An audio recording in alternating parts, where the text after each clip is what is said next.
Aqua Hewlett from here on in, because that's it's easier than eating, right? Or exercise. All right, we're live here on We're the damn live. Dirty Abes. Did it do the countdown? It did a countdown. Did you miss the countdown? I guess so. It already did it. Yeah, I see it all. Yay. We're so organized. We are. Let's wait for some people coming. Hey, everybody. What's up? Hello, nobody. How's it all going? Right now we're 0, so this is a perfect start. Right. So we just start right here. Exactly. They'll all save all the in. good stuff. Save all the good stuff for later. Yeah. People can come back and watch this fun part when I'll try to send this to you.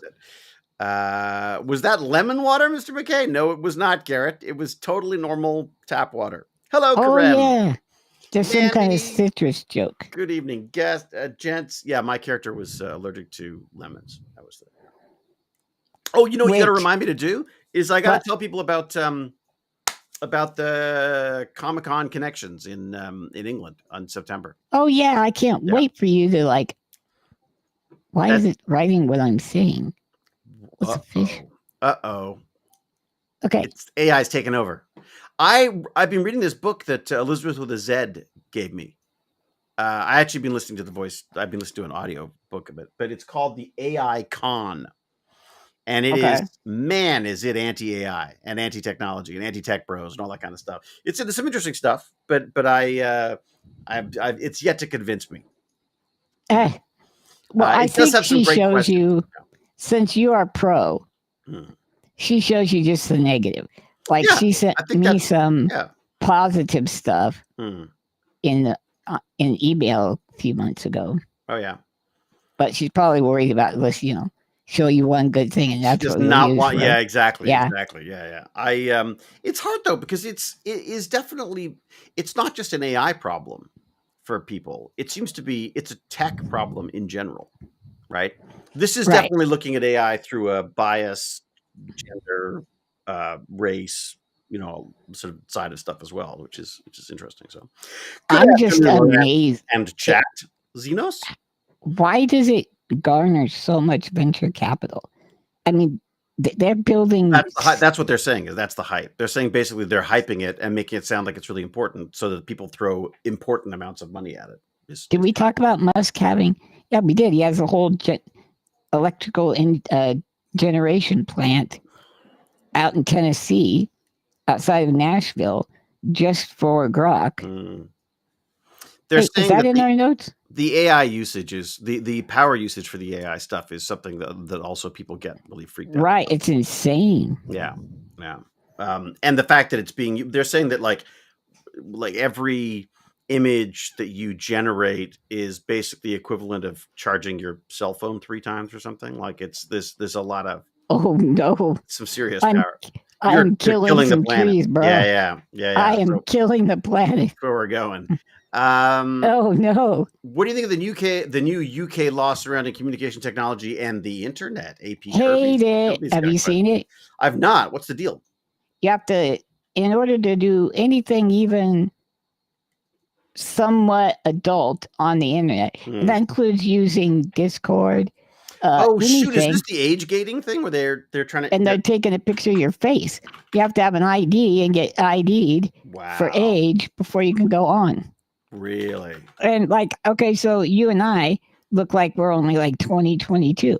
What's going to happen to guys like us? They're going to think I'm a child. They're going to think I'm a child. Right. Sure, and you won't be able to go on. They're going to deny me right away. Look at like baby face Hewlett, they'll say. Forget it. You got that Gerber haircut. That's it. Now I do. Yeah, I've got the little. I need the little curl right there. It's like, see, Mama. Gerber baby. Yeah. It's been a while since they replaced that kid. Hello from a horrible. Try out for the part. I should totally. That'll be replaced by AI though too, as well. I'm sure. If your agent was worth his salt, he'd already have you in for that part. I'd be in. It's true. I'd be in diapers already. This is why you should be representing me. I want to. Well, let's. So we've got a few people. We got a few people here. What? So you said that you had a. Well, sorry. You start. You start.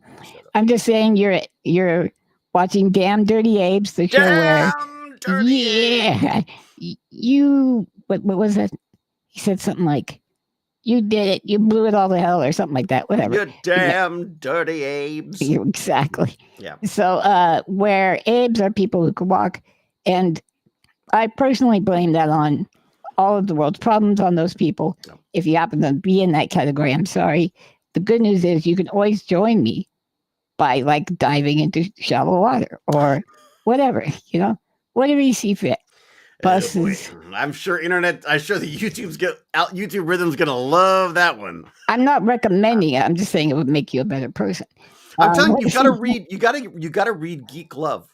Geek Love, because I told you this a million times. It's like I don't know. I keep not doing it. It's like it was Arturo the Flipper Boy is what they called him, and he starts recruiting people to start taking off limbs and stuff. It's freaking weird. Whoa. Very weird. Okay, so Geek Love. Yeah. I can see it happening. I remember it was like I remember it being a great book. It was a long time ago, so who knows? But it was really, it's very, very twisted. There was sort of there was a time period in there in like the 90s to 2000s where everyone's first book had to get people's attention by being like freaking like revolting or really pokey or really getting some kind of getting someone upset basically. Okay. And then once you got their attention with one of these sort of like hideous little weird novels, then you could go off and then you could launch your sci-fi career. Or it was your hook. Yeah, that was your hook into the listen to Elizabeth with a Z is hello from Los Angeles. Hello. I was just discussing with Lance about the fact that I'm listening to the audio version of the AI Con and enjoying it, though not convinced by it. I'd have to say. Definitely. Oh, they're playing Death Stranding too. Somebody is. Oh, really? Darth Pirate. How do you see that? How do you see what they're playing? Oh, because are you on Twitch or something? They're saying it. Oh, they're saying it. Oh, I see. I thought you were saying it was in that. They sent a very nice letter. Or nice post on Twitch that I tried to send to you, but you never read.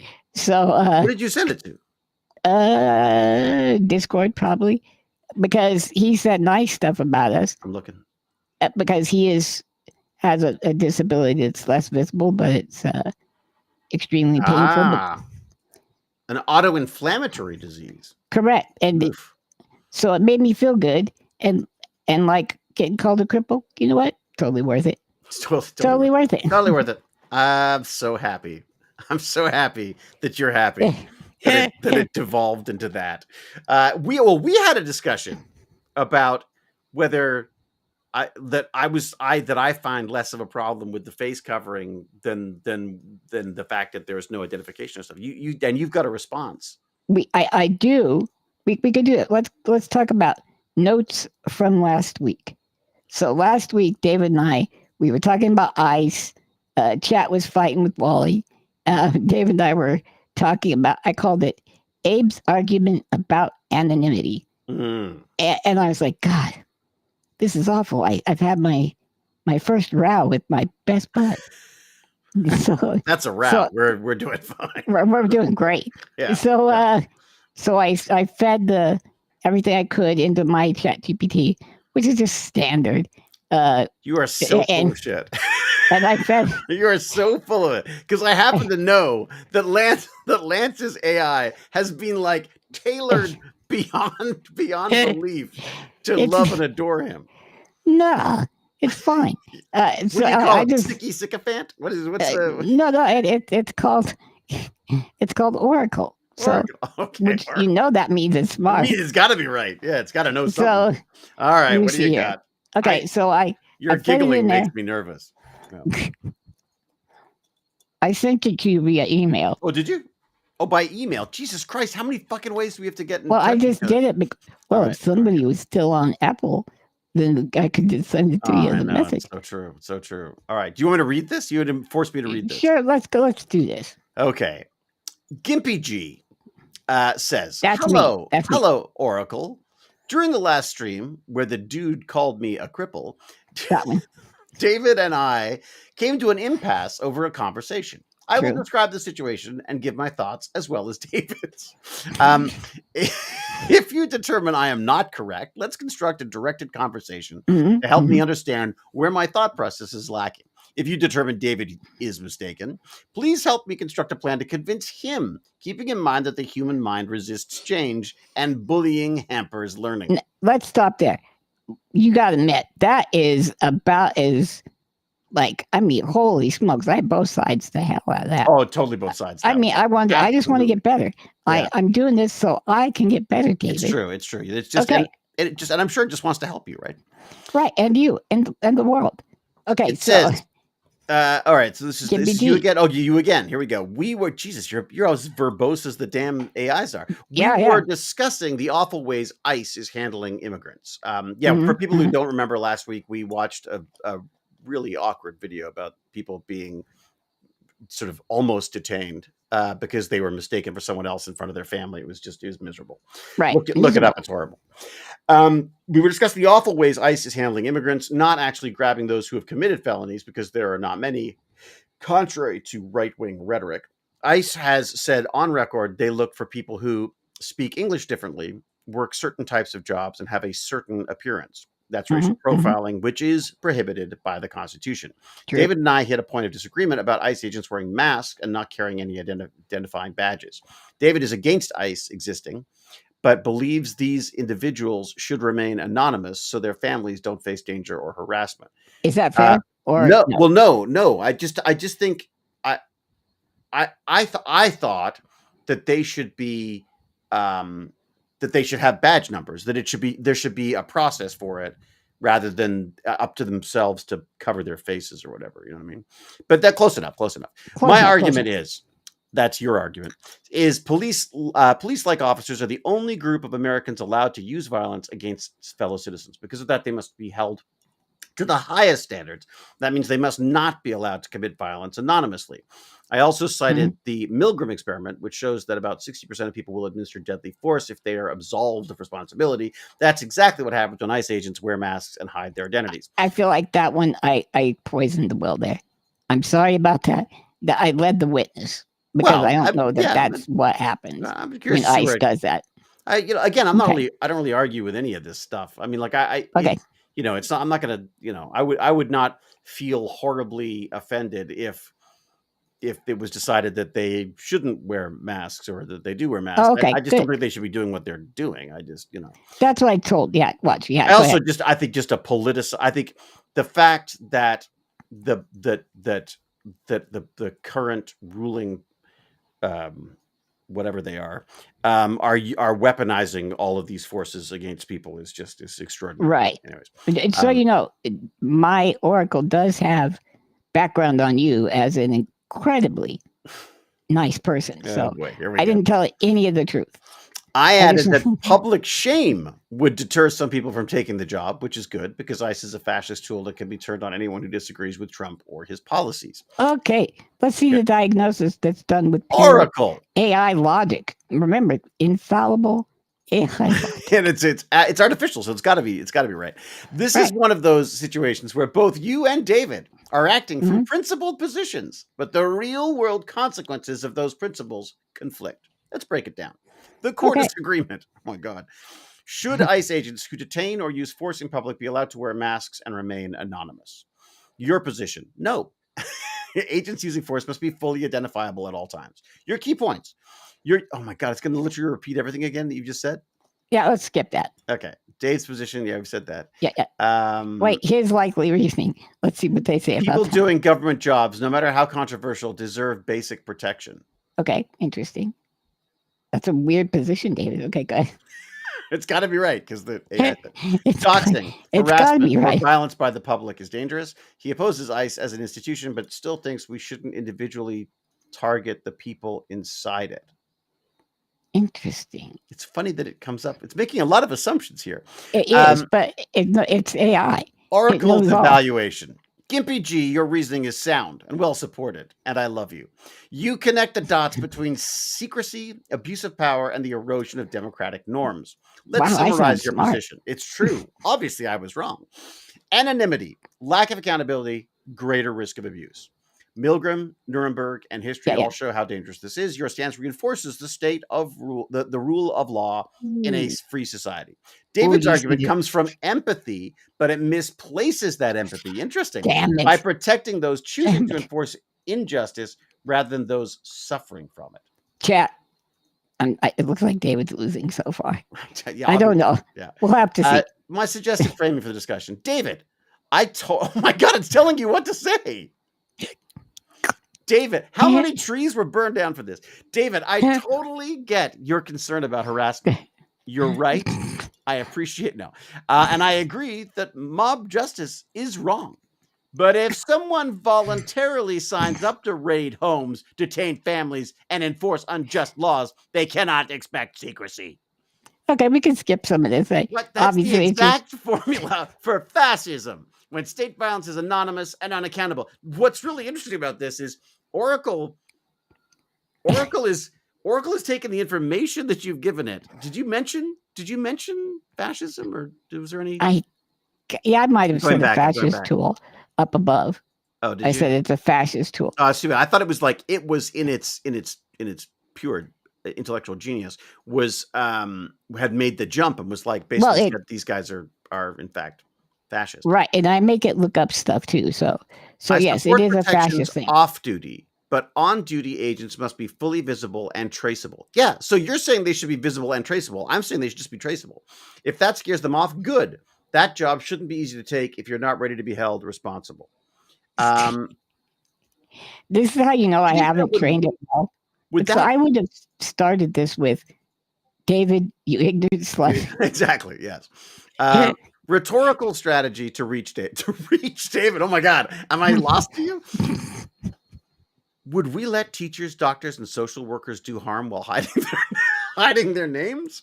Why would the only Americans allowed to use force be the ones most protected from scrutiny? And, damn it, David, what's wrong with you? You need to add this gently.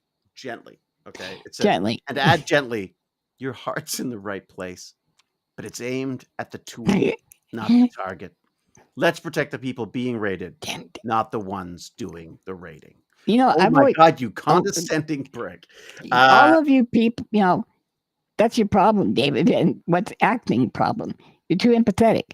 You get into the person and the part, and you don't think of the social whole. Oh, it's so sweet. At the end, it says, if you want, we can now turn this into a script or post for Damn Dirty Abes. A teachable moment with just enough sass to make the message memorable. Oh my God.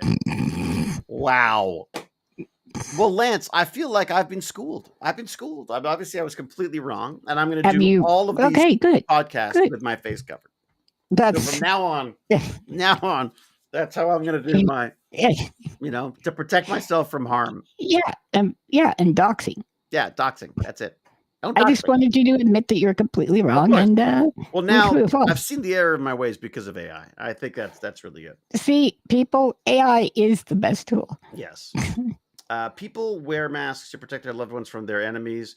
They wear masks because they have enemies. Power corrupts. Absolute power corrupts. Absolutely. Yeah. Hello from Sweden. Hello, Jonas. Sweden. Woohoo, Sweden.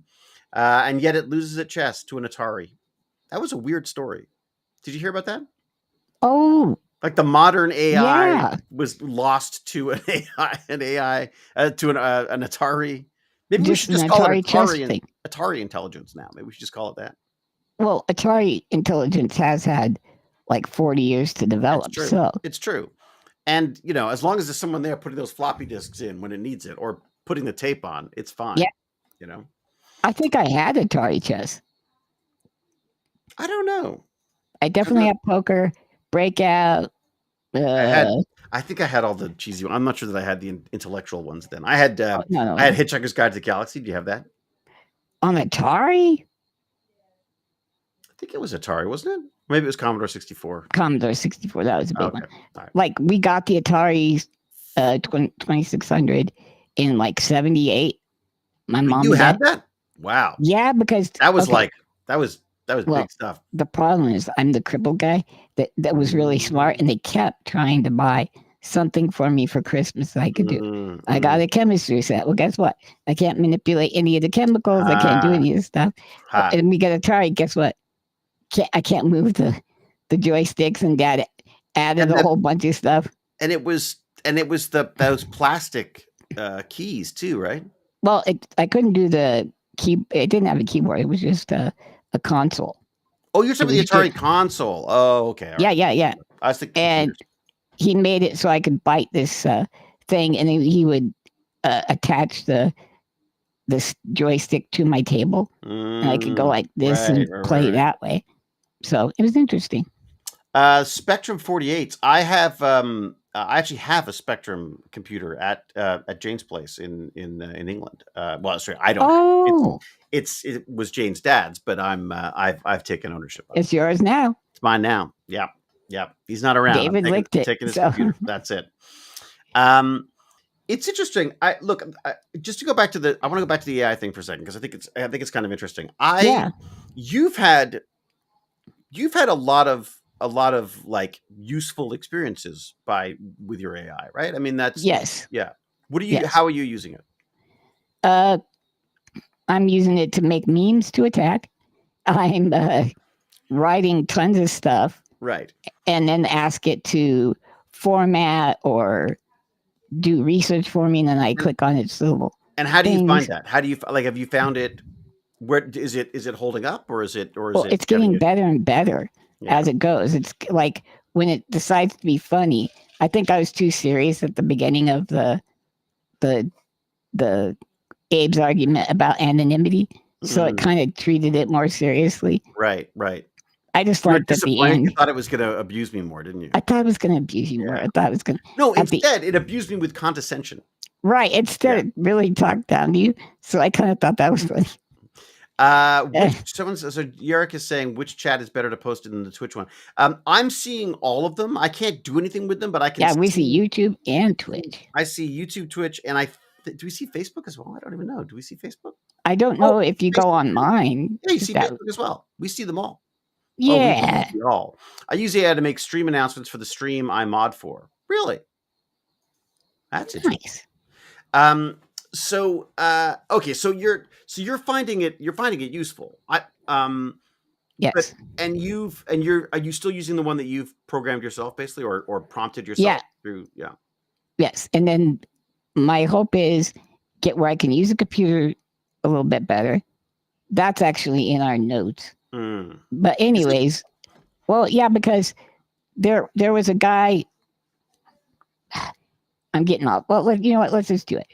There was a guy named Mehdi Hussein who did a debate versus 20 right-wing people, right? Oh, I keep meaning to see that. I haven't watched that yet.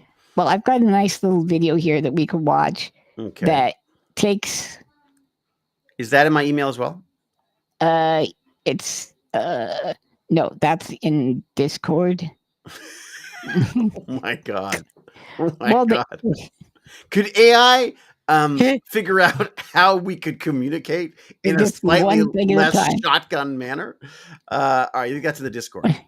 I'm not seeing it in the Discord. Well, keep scrolling up, because we've got the Bionic Girl, right? Yeah. And then Rodney Dangerfield. Do you see Damn Dirty Abes week of July 28th? No. Shit. Hello, everybody. Sorry. Okay, you go ahead and talk. Oh, I'm sure it's my fault. Why do you ask the Oracle and get it to tell them that it's my fault? Okay, so no, the reason why I ask Lance about the AI stuff is I'm just curious to hear how people are using it. Like I've actually hit on a couple of issues recently. So right now I'm setting up a home server. I'm shoving a whole bunch of giant hard drives in to store all of our old videos and movies and all that kind of stuff. And I went back and forth trying to get something to work on this server. And I put in the PDF of the manual for the server itself, for the software I was using, for the operating system, everything. I put them all in, and then I asked it questions, and it's fantastic. It's helped me out with a ton of stuff. Except there was this one problem that I kept coming. Every time it would offer solutions, I tried them all out, and none of them worked. Eventually, I was like, well, I must be missing something. So I went and I watched one of the videos that they suggested. And as I'm watching the video, it mentioned another link, and I went to that link. you can't do what I was trying to do. You can't do it. Just told you can't do it. And it refused to tell you. Okay. So its knowledge, though it was specific to what I'd given it, it was looking at how other people had done this on other computers. Now, mine is not another computer. Mine is an old PowerEdge server from 1 million years ago. Okay, I've got your stuff. So anyways, I just thought it was interesting that it's just... I have run into that too. Yeah. There's been a couple of times now where I've gone like, that's... Yeah. I was trying to do something on iPad with the Microsoft Adaptive Hub. Oh, and is that said you could do it. Big pads on it? But no, it's just got it's the little brick. No, you're thinking of accessibility controller. Right. Okay, and this is just a hub that plugs into your computer via Bluetooth or your iPad or tablet. And like if you go for the wheelchair version on a store for the disabled, it's like a $300 unit. But Microsoft gives this thing and it's $99 and way more versatile. Really? So, okay. Yeah. Right. Comes with its own app. The app is updated. But anyways, what I was trying to do, it said I could do. And then I went and looked in FAQs. And of course you can't. People are going, you just can't do it. What's it called? It's called the Microsoft Microsoft Accessibility Hub. Yeah. This is, can you hear my new computer? Isn't it very clicky? So not my new computer. It's my new, it is my new, I see. I see. And it's got, I can bring it up so people can see it if they want. Are those 3¼ inch plugins on it? Is that what they're called? Well, it's all wireless too. Yeah. And I could put like a button under either thumb or on the back of my headrest here. Let's use this here. And click stuff. So you could do it with your head too. You could finally wherever I mount buttons. Yeah. Look at that little baby. See, it's really small. It can be wireless. You can plug it in USB. You can control. You can plug that accessibility controller into it, and you can do all kinds of things. And it has its own app for a computer. Windows, obviously. Right. And you can program it there so that when you click this, it means this or whatever. Right. So it's like the quad stick, but it's like the for system wide as opposed to just specifically for this. Very rudimentary. Right. I see. Okay. Right. I like it because one of the problems with quad stick is you got to suck and puff your brains out, to get different things. And plus I've had a hard time. But anyways,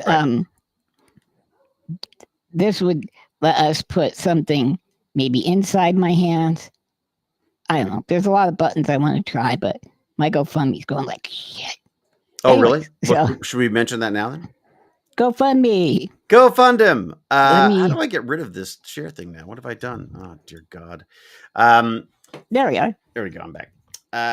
So the GoFundMe, there should be a little linky thing here somewhere. Don't we have a link for it? I hope. Isn't there like a shortcut for it or something? I have one. A shortcut? Well, just a click. I put it. There you go. All the things. I've actually got it in my list of things now. Look at that. Thank goodness. Look at you be all right. Organized. Aren't I just like, yeah, see, it's because of AI. Here you go. That's Lance Needs Technology. Help him with some tech. Yeah. Yep. And the thing that's huge about this is, like I was saying, the guy that Medius on Genius, Oxford, all of that, debated all of them, showed that they are all fascist. One guy admits he's a fascist. He's a young man, 20s. And Medi told him, dude, you're saying this out loud. 1 million people are going to see this. You don't want to do this. He's like, I don't care. And then he said he got fired, went on Give, Send, Go, where that lady called the little black kid a N-word, and they got her 200,000. Well, this guy goes on there And right now he's at like $41,000. Sorry, what is this? It's like a platform for assholes? It was started by a Christian group who felt like everything on GoFundMe was too woke. So they start their own GoFundMe. Non-woke GoFundMe. We should get on that too. Yeah. Well, yeah. Anyway, so he gets on there. It turns out he actually got fired in January. Like long before he was claiming himself to be a but he's got 41,000. He's made money since that, and I've been doing it since October and got $800. It's some nice person. But this is you gave me 200. But this is the problem. But that's the problem. The problem is that, like the algorithms, which favor, conflict and back and forth snarking at each other. I think people are beginning to pick up on that too, right? People are going like, oh, wait a second, if I do something outrageously horrible or good or whatever, then you need to do something outrageously good. Like, you got more attention because your house burned down. Right. Like that should be your genesis. That's your that got some traction. That's your I just need to burn down James Gurney's house. You can get Gurney's house down, and we can prove that you did it. That would be great. If we had video of me doing it, oh my. Yeah. Which we have VO3 we could play with. So that's right. We could do footage of you burning down. Although have you noticed how, talk about woke? You notice how restricted some of the very restricted. Because they're terrified someone's going to create real footage of something that might be mistaken. Do you think that's why the zombies won't attack? Yeah. Like they kind of go next to each other and they get confused. Yeah. Yeah. I'm convinced it's because the reality is that it knows of course it knows better than that. It's got a million images of zombies ripping people to shreds and all sorts of stuff. So yeah, I think I think our best bet if we want to try some stuff is probably to get a model running on the local thing, Google Colab or something. I don't think it's powerful enough for us to run on it. I don't think there's a computer alive that's powerful enough to run the stuff we'd want to run. But you could do Google Colab and stuff where you run it on one of their, big ass AI things. So unless NVIDIA wanted to send several of those AI processors, graphics cards to the smartest guy in the Gamma Quadrant or whatever it is. That's it. You were. Were you the Alpha Quadrant? We wouldn't be able to power it. That was the other problem, right? You're in Canada. You guys have water. We got hydro. Yeah, it's funny how hydros come back, isn't it? Yeah. What quadrant were we in? I don't know. We're the Milky Way. You were in our galaxy. Yeah. Well, yeah, but then they split up the galaxy into quadrants because it's so someone will tell us. I'm sure someone will tell us. Yeah, somebody here knows. Okay, they paid people in the global south to do reinforcement training to take away all that violent stuff. Right, Elizabeth with the Z. And I know where she got that information from the AI con book. Pegasus Galaxy. Yes. It's definitely the Pegasus Galaxy. I remember that very well. That's where you guys went. Was that where Atlantis was? Or was that on Earth? The Pegasus Galaxy, yeah. Oh, I thought that was like at the North Pole. Yeah.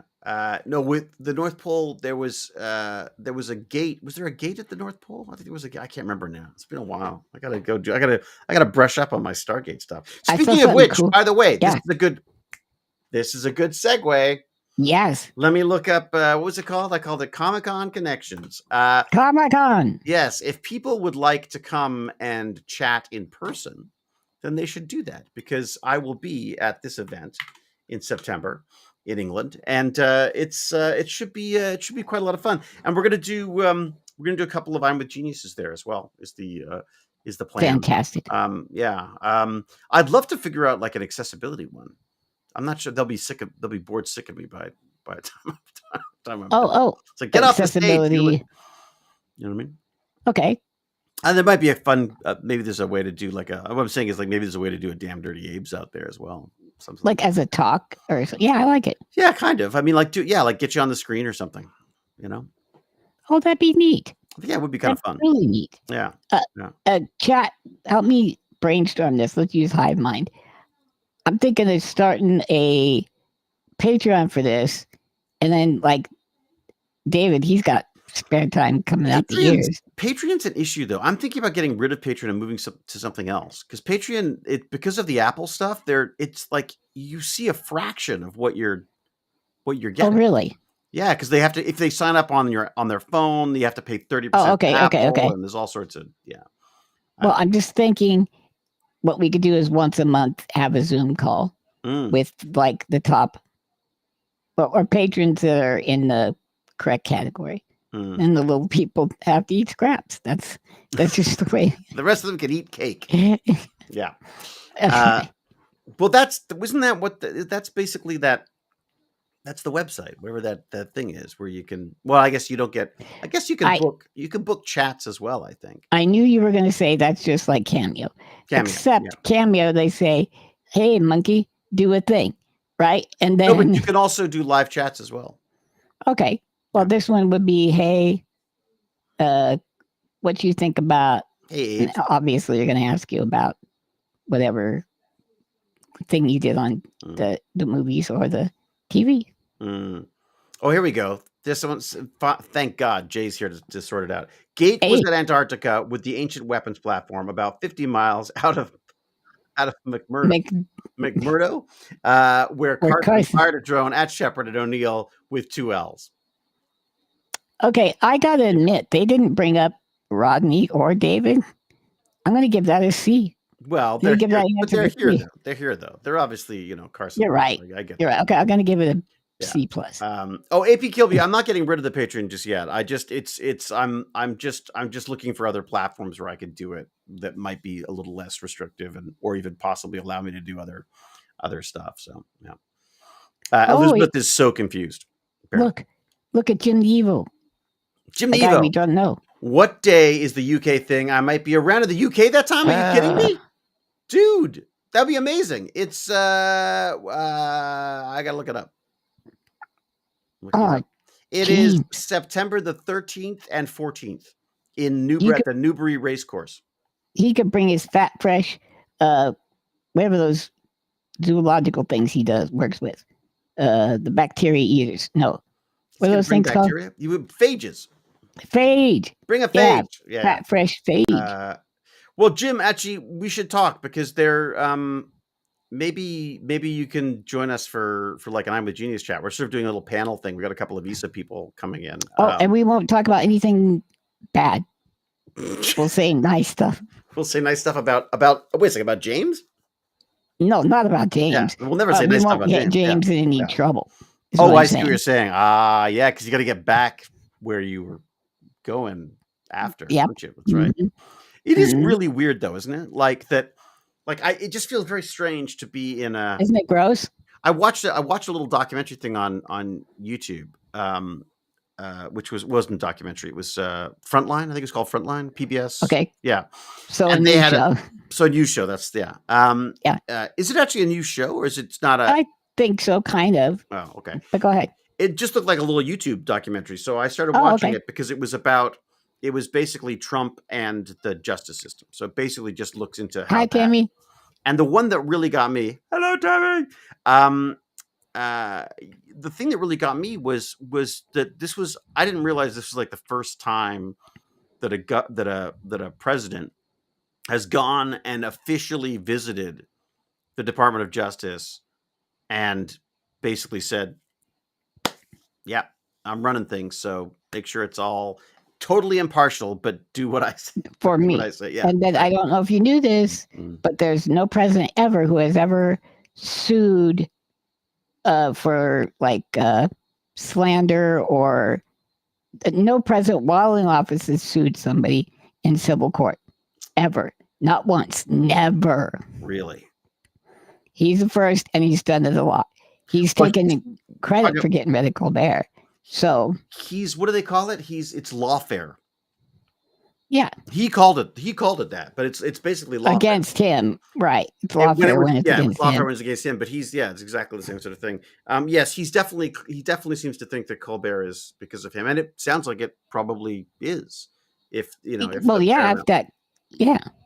was really just to make sure that Paramount got to do their sale that they wanted to do. So if you saw CBS, their 60 Minutes thing, it's 60 minutes long. So when they do a 2-hour interview with, like, say, Kamala Harris, obviously there's going to be some editing, right? They're going to be cutting it. He sued them for that edit, and it never went to court even. He just...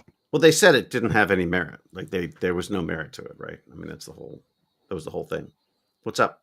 Well, Dewey said the first episode of the PBS series Frontline aired on January 17th, 1983, older than me. Oh, God, Dewey, don't tell us that. Now that we feel so old. 83 feels like just yesterday to me. I was 13, 14 years old. I was blow drying my hair. Oh, his hair was luxurious. Oh, my God. It was like a mane. Oh, like a lion's mane. He was pure machismo back then. Oh, my God. Yeah. Yeah. Well, not in 83. Now they're having to test my testosterone levels. I mean, it's right. He's not even getting the levels. Yeah. Aging. That's it. Yeah.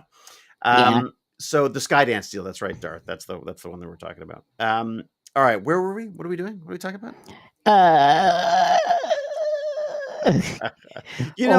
I just want to say I am the worst because Lance actually does homework. He has lists. I study. I watch shows, and then I come in. Depressed.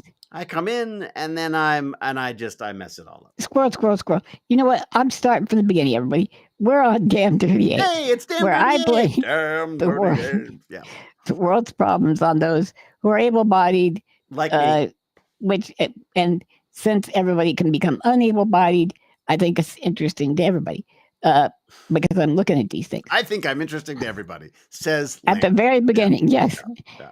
So at the very beginning, I came up with an idea from our chat last week about Fermi's paradox. The argument or the... No, the argument was a whole different thing. Oh, okay. Fermi's paradox of assholes. I invented this this week. What the Fermi's paradox is that we haven't had alien races come. That we haven't had alien contact. Why? Okay, right. And I watched a couple shows on that and things because I thought of it.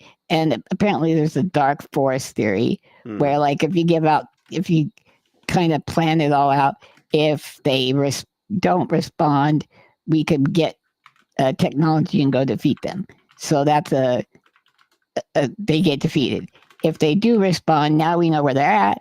We go, we beat them up, we kill them, they're defeated.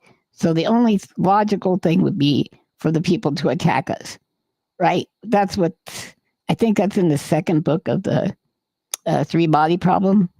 Oh, have you? I see. I haven't got through the first. Okay. One. Yeah. Sorry. So, well, that's what's.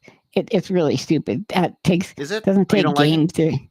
Well, I don't think not that. I don't like the hypothesis because game theory's been out for quite some time, and it shows that cooperation can actually result in better outcomes. And I would think aliens would understand it's not just eat or be eaten between giant civilizations that have space travel. But my Fermi's paradox of assholes has a solution that maybe they saw our stuff and said, wait a minute, they actually hate each other because of this difference in skin color, even though they're the most hideous objects on Earth or in the universe. They are hideous. One's got a stem, and that one's supposed to be superior to the one with lumps. I don't think so. So then they said, those guys are assholes. Right. Let's not talk to them. I could see, I could see us being the trailer park of the universe, where maybe like, and also our planet is all this crap hanging around it. Like we're like Pigpen in space. You know what I mean? So maybe it's just that they're like, wow, that is some seriously, Well, what would the furthest? When was our first radio signal sent out that would be something they could pick up? I am sure someone in the chat would tell us. Probably 100 years ago. There was radio. Yeah. And there was definite racism and things like that. Mm-hmm. Well, we still kept that alive. We still kept brought it back. Yeah, we so brought it back. We brought it back. We've got a renaissance. We're going for it. It's the racist renaissance. Renaissance. There you go. Stargate Atlantis, #1 series. True. What alien would seriously want to come visit us? The planet, yeah, this is beautiful places, but the humans are definitely the cancer on this planet. You wouldn't go to see a cancer for fun. Ooh, AP Kilby and I are on the same wavelength, man. Really? Yeah, I kind of thought you would at least look at one. Like a cancer. It's true. I would. What am I saying? Of course I would. I would totally go. Of course you would. Yeah, that's what I was thinking. AP Kilby says having cancer, I can say for definite isn't fun. Oh man. Yeah, I can. Sorry about that, dude. Yeah, that sucks. Apparently, you know how you get cancer? Not drinking enough water. Just get older. You wait long enough, your body will We'll stop doing the good thing. I think that's why. And you know how I learned that? Getting older? From James Gurney's that too. From James Gurney's Kurzgesagt videos. Well, I've come up with a counter theory. It's because you guys had sex and you get all these germs. I'm doing that because since I've not done that thing, that I will not get cancer because of that. So there. Really? That's what you're clinging to? Well, it's I got to cling to something. Well, there's a lot of religious organizations that believe that. No, I hate that. Your moral, that. No, not morals. Yeah. I'm just saying it wasn't available to me, and you guys got to have the fun. I know. I get to not have the cancer. There you go. So, there you go. Go for Fluffer. Has it. November 16th, 1974. First radio signal sent into space. Yeah. LARC, the first powerful enough broadcast was in the 1940s. Previous radio and TV wouldn't have been strong enough not to degrade over a relatively short distance. So look at that. Oh, we have conflicting views on this. All life is comparable to cancer in the way that it spreads to fill the available space. Ooh. In a way, that's an interesting point. We seem to fill. We don't. Sorry. Certain niches ecologically, right? So other things keep them in check. Whereas cancer runs rampant, which is why James Gurney, the super scientist Buckaroo Banzai of the 2020s, is coming up with a predator for cancer or for bacteria. Other germs. Phages. He's doing it for cancer too. The phages fight bacteria, not cancer. Why is he quitting so weirdly then? Come on, do cancer. There's way better money in that. There's a way better. When you don't have to worry about the science behind this stuff, see how much fun it is? You could just put content out about anything. This is but that's actually the problem. That is the problem. Is that I think there's really well-meaning people out there who are probably trying to figure stuff out or they say the wrong thing, like if you just keep that stuff out there and there's no checks on off it goes. That's why, you know what I mean? Like, gotcha. It's out in the in the ether now. Like it's and if you don't follow up on the stuff, you don't have the critical thinking to follow this stuff up. It's gonna destroy the whole universe. The whole universe, exactly. And I still think it's not so much me being wrong; it's James is being lazy and not teaching his phages to attack him. Right, exactly. He is being lazy. I see what you're saying. Yeah. Oh, great. Wow. Great. So they can fight bacteria. Perfect. Ooh. Well, maybe call me back when they're killing cancer. Yes. Old people have the money, James. Hello. It's true. It is true. Yep. Yeah. So let's go back to our little so that was that. Then we did anonymity. The update for discussion last week, Cato Institute finds that 93% of immigrants arrested by ICE have no criminal history whatsoever or criminal history of violence. But they've changed that now, though, right? So the rules are now that by not leaving or having the right paperwork to be in America, you're a criminal. You are now a criminal. So right. No, they were doing that anyway. They can claim that everyone is a hardened criminal because they haven't done their paperwork. And if you look up the Cato Institute, it's a libertarian, kind of right wing with the libertarian thing. But 93% is libertarian right wing. They all sort of turn into sort of. Well, they kind of are now, especially with the non-interventionist, isolationist thing. Now they kind of are, but they're kind of not. So, but they also agree that you should be able to make any deal you want to with your boss, including sell your body parts to them, and that kind of thing. So. Wow. Yeah. So, but these are people that have been captured by ICE and deported. 93% of those people didn't have a violent. They're not fitting the violent criminals agenda like they were putting forward. Yeah. Okay. And remember, violent crime could be domestic abuse or domestic disturbance. It could be getting in a fight in a bar, which David practically did all the time. I practically invented all the time. Yeah. He and Momoa just about went. Oh my God! The fisticuffs. Oh, the fisticuffs. Yep, it's true.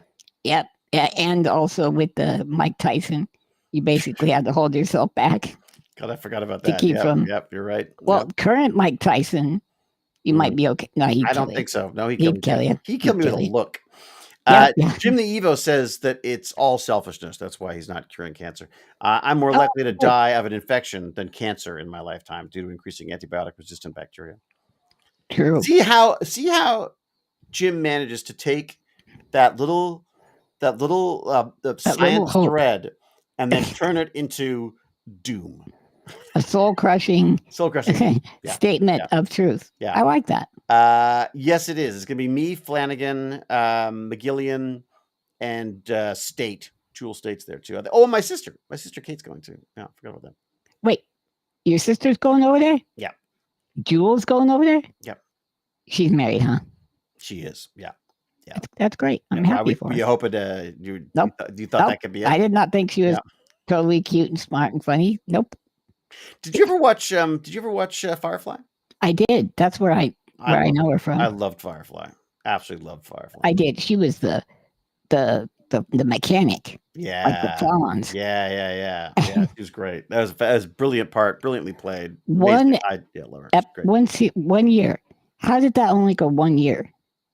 It's ridiculous. I had the funniest discussion with someone about this. There was a guy who worked at Sci-Fi, and he was like, we're at Comic-Con 1 year, and he was I think he's probably in his cups at that point, but he said, oh yeah, no, I was working at Fox when that show was on, and the reality is that it wasn't working. People weren't watching it. We had to shut it down. And then all of a sudden, like the next year, everyone was like was like the movie was coming out, and there's also, and everyone was like, oh my God, the show, it's the best thing ever. He then in front of a crowd of people talked about how he fought to save Firefly, and I was like, look, like I was sitting here last year when you telling me that the show had to go. It had to go. And now you're like, oh my God, I fought, I cried, I rented my clothing. Yeah. Now back in the old days, if somebody, they would champion a show like Cheers. It did lousy its first year. Lousy. And then you caught on to who all the characters were and all that. Yeah. And I mean, and pilots are often really difficult too, right? The first episode of a show, it's really difficult to do because the first episode of a show is often setting up the show. That's why the most successful pilots generally were just like the other episodes were going to be, right? Oh. But yeah, it's also, there's so much politics and stuff.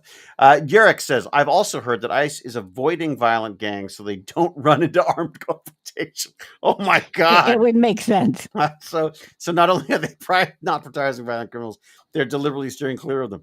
Wow. It would make sense. It's like why Russia invaded Ukraine, because they don't have nukes. So you just invade. Because I mean, when you see them attacking, like farmers, like people picking the vegetables and stuff. That's just the migrant workers. Yeah. Yeah. The migrant workers, and one of them fell off a building and died during the raid. But ICE is saying that wasn't them. It wasn't their fault. They just scared the guy. And he fell. Natural causes. An interesting sort of counter story to that was that my I'm a Genius chat last week was was with a woman who grew up as the daughter of migrant workers and then is now at Martin Logan. Martin Logan. She was at JPL, and now and then she went to what was it called? I can't remember the name of it now, but absolutely amazing. Just like extraordinary story about how she talk about merit-based a job placement, and chances are she would probably they would try to boot her out as DEIA because of the color of her skin, and she's a woman. Don't forget that's an inferior person to put in that job. God Almighty. Anyway, so just it's so she literally came up from working in the fields with her parents at age 6 or 7 or what it was. Yeah, it's amazing. I would say to people you should check out that interview because it was really very cool. Lockheed Martin, thank you, Darth. Yeah, she's a Lockheed Martin space now, and so works on all their stuff there. It's incredible. All right, sorry. Once you have people working in the rocket science or all these massively difficult jobs. I don't know if you remember last week, I got a bit weepy because, I had to prove, despite my disability, I was better for the job than a walkie, right? Right. And I'm sure it's the same than a walkie? Yeah, for an Abe, right? Okay, all right, yeah. So, same for her. She probably had to be better, whereas that's been turned on its back and rearranged by the current administration that, no, we're screwing perfectly great white men out of jobs. But no, these people deserve it too. They just weren't given a chance. I don't know, whatever. It's that weird situation of, well, we all worked hard, and yes, but some of us had advantages just by the nature of the color of our skin compared to other people. This is stuff you just don't take into account unless you've had to experience that stuff. And that doesn't make you less of a person. It doesn't make you. It's not something to be ashamed of. It's just something to be aware of. That's all. And this just seems to be like an FU. Like it's like that wonderful joke about the Trump's government is a bit like a horse loose in a hospital. And they said, so now that there's a horse loose in the hospital, everyone thinks they can use the N-word. And it's like, what? Yeah. They're not connected. How are they? You know what I mean? Like it's. Yeah. Did you talk to? Wait, no, sorry, I missed it. Was that Jimmy Carr that did that? I think. Or was it? It's not. Is it Jimmy Carr? Maybe. I can't remember. No, isn't Jimmy Carr the older kind of snarty guy? Yeah, he's a English. I like him too, though. I gotta say, snippy guy. Yeah. Not that guy. He's another guy. He was on like the Late Show and stuff. He's been interviewed a few times about stuff. I gotta run for 2 seconds. I'm giving you the floor. No, I'm giving you the floor, and it's not gonna be pretty. I know. Make sure you don't have any audio with you. Oh, okay. I'm bringing audio with me. I'm gonna go into the bathroom, and you're gonna. Wait, you made me small. And this is the way to do it. I feel like that's the backwards. I think I should totally have done that. That's way better. There you go. Try that. Yeah. Cool. Okay, so let's see. Validoom. This meant it in certain. Because you're saying it was in widescreen. What year did Firefly come out? Do we know? Oh, I don't know if it's Jon Stewart. I was thinking Mulvaney too. It might have been Mulvaney. Mulvaney. Yeah, the guy married to Olivia Munn, who was Elektra in one of the X-Men's. I'm doing really good, Phoenix. Yeah, pretty dang good. I'm looking forward to trying some stuff. I'm gonna call a friend to see if we can get this GoFundMe up and going better.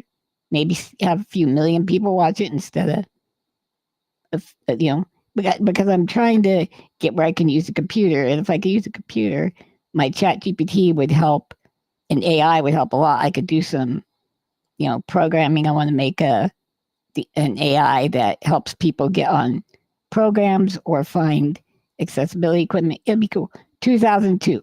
Okay, see, so that would have been right when 16:9 was only available for like rich people. Most monitors and most other video like TVs and things would have been 3x4 at that time. Yeah, I know we feel old. 2002, that was like, oh crap, 23 years ago. No, Psylocke, you're right. I am just a wealth of misinformation today. Did I ever tell you about that time I met Santa Claus? Great guy. What have you done? I broke some things. It's okay. Who's better, you or Tyduck? What? Alan Tyduck. Oh, Alan's amazing. So you're saying he's better? Yeah. Better at what? Being famous. Oh, he's better at being famous for sure. I'm better at being an asshole. Don't you think? But you're not. I mean, you can be an asshole. You've been pigeonholed. I have pigeonholed myself. I have a lean and hungry look. I have a Cassius look to me. That's what it is. I look a little dodgy. You know? Yeah, I know. I guess you just look ornery. But like I could see you and Tyduck. You'd be great on Aliens. Like some alien from his same planet that came down to I think they just canceled it though. Well, son of a bitch. Isn't that Resident Alien or whatever it's called? Or I love that. Well, it's on right now. They might have canceled it, but it's showing still, new episodes. Yeah. I think unfortunately this was the last season. Isn't Jewel in it now? I don't know. I haven't seen the new season. I love the show though. Did you see when Fillion was I haven't watched it. You haven't watched it? I don't know. I'm watching. I'll tell you what I'm watching. It's hilarious. I'm watching Snowfall right now, and I'm loving it. But it's some dark, twisted stuff. Is that the train? No, Snowpiercer. Sorry. Oh my God! You say this every time. Every time you do the train thing. Snowfall. I'm telling you, it's amazing. But it's a gritty urban drama. Well, I've seen Snowfall, and it can be pretty. But it's not that big a deal. Well, this is actually cocaine, so it's oh. Phoenix Sterling thinks that I'm actually perfect at being famous. See, there you go. That brings their yep. That's pretty much an A+ answer. Vicky's getting all nostalgic and talking about her Amstrad CPC. What's that? 464. I'll never forget the sound of the tape loading. Old PC. Well, was it a PC? It was like before PC, wasn't it? It was like, I think it's an Amstrad, not an Amtrad. Is it? Maybe I've got it. Maybe there's another one that I didn't know about. I think Amtrad is when you're like a traditional wife computer from like the 50s. Right. Yeah. Yeah. Lancy should go live even when David isn't available. Agreed. That's what I said. I've been telling him this. Otherwise, he's waiting around for me the whole time. But then David will escape. He'll be like, "Oh, I'm doing a thing," and then he'll just disappear. And we'll never see him again. Yeah, like being a jerk on his own time. Like freaking Tech Talk. I haven't done Tech Talk for ages. Because all the kids grew up. It's the weekends, right? It's the problem is Saturday. Saturday sucks. Tech Talk. Yeah. I'm sorry, I was thinking Tech Bandits. Tech Bandits. Holy oh my God. Shit. Wow, almighty. You are operating on like one engine today. What is happening? If you look over happening? Look out of your left window. Is the engine on fire? Is there something throwing things in the engine on the way? There's something on the way. When that guy was selling lobotomies door to door, I should have said no. Should have said no instead of getting that trial. That one-time trial lobotomy. I give him half now. All right. Retro My Bits says hi. Hi, Retro. Retro My Bits. That sounds very retro computing. Yeah. All right. What else? What's up? What do we got? Okay. What else do we have? We got 65% people. Mehdi Hassan speaks out. Oh, yeah. About his experience debating 20 for right-wing Americans. I like covering this. When I would like to watch it, let's have a safe word. So when I say screech, you put on the brakes and we'll talk about it and then we'll go. Okay. Is there a place where you want to start it or is it all just? I said start at 1 minute and finish at 10 minutes roughly. So we might skip 9 minutes. We might skip. I know 9 whole minutes. Death. 9 minutes? 9 minutes. We'll talk during it. We'll lose all the TikTokers. Okay, so True. I'm going to share this one then. I'm going to share this. Okay. I want you to see the damn fascist that's making more on his GoFundMe or his fundraising than me. And after that, I don't care. I'm just bitter. So we're going to watch this with... Okay, what we're watching now, we're watching a guy talking about a guy while we talk about those guys. Oh my God, this is getting so meta. It's getting so meta. Yeah, we're very YouTube right now. His time in the loony bin. You know, I'm curious. True. A lot of respect for the guy. Everybody, I like his. Ooh, we need some animations like that. I did see a little bit of it on my own time. Did you see the animation? That's pretty cool. Debate. That's great. Debate, right? The 1v20. You know, I think for the most part, 1v20. Oh, he's 20 of them. Like a lot of these people are 20 of them. Debate. Oh, and this is where they have to like tap out as they go. Debate. They don't. Well, they vote them out. So we're doing a video about a guy doing a video about a video. Educated. Well, how are we doing, man? Yep. Also, I have to say, it's the guy reflecting on the video, right now. But he wasn't there. A phenomenal exasperation. No, the guy in the picture. He really does. He's got it's is reflecting on his experience. Well, really? Being in the video. He's actually coming in. Or the shape of the eyebrow, but it's very, very well communicated. You know, it's very clear. That is a good exasperated face. Jump straight into it because we've got half an hour. There's several hundred of you, and there's already a lot of questions. Let's just jump straight into it because we've got half an hour. There's several hundred of you, and there's already a lot of questions in the chat. Let's see. And who Mehdi is Hassan. Let's start. Mehdi Hassan.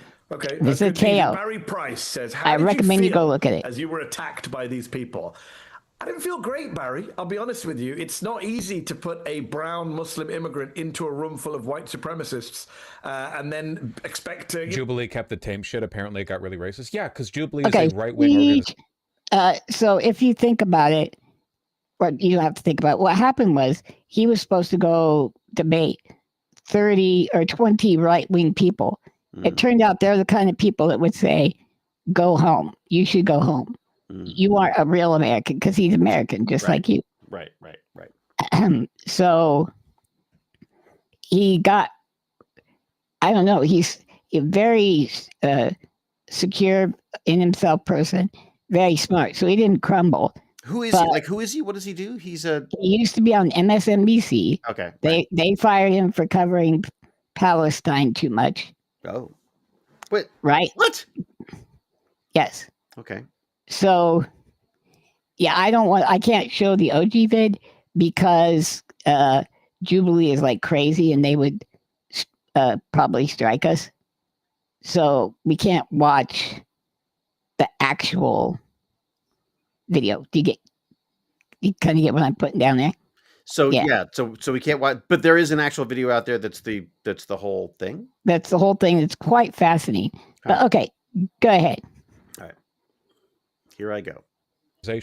They cut it for the benefit of right-leaning people. If you go there and it's like a right-wing versus left-wing thing, they will structure it to maximize the watchability, the zeal. And the fact is that for the kinds of people who watch Jubilee 1v20s, they're more interested in seeing like the right-leaning argument expressed in the most coherent, cohesive way. Well, sorry, hang on. I'm going to screech it for a second. So Jubilee is the name of the channel? Correct. And they're the ones that pay. Like they'll fly somebody out that's a significant figure, like say on the left. And try to make them look bad.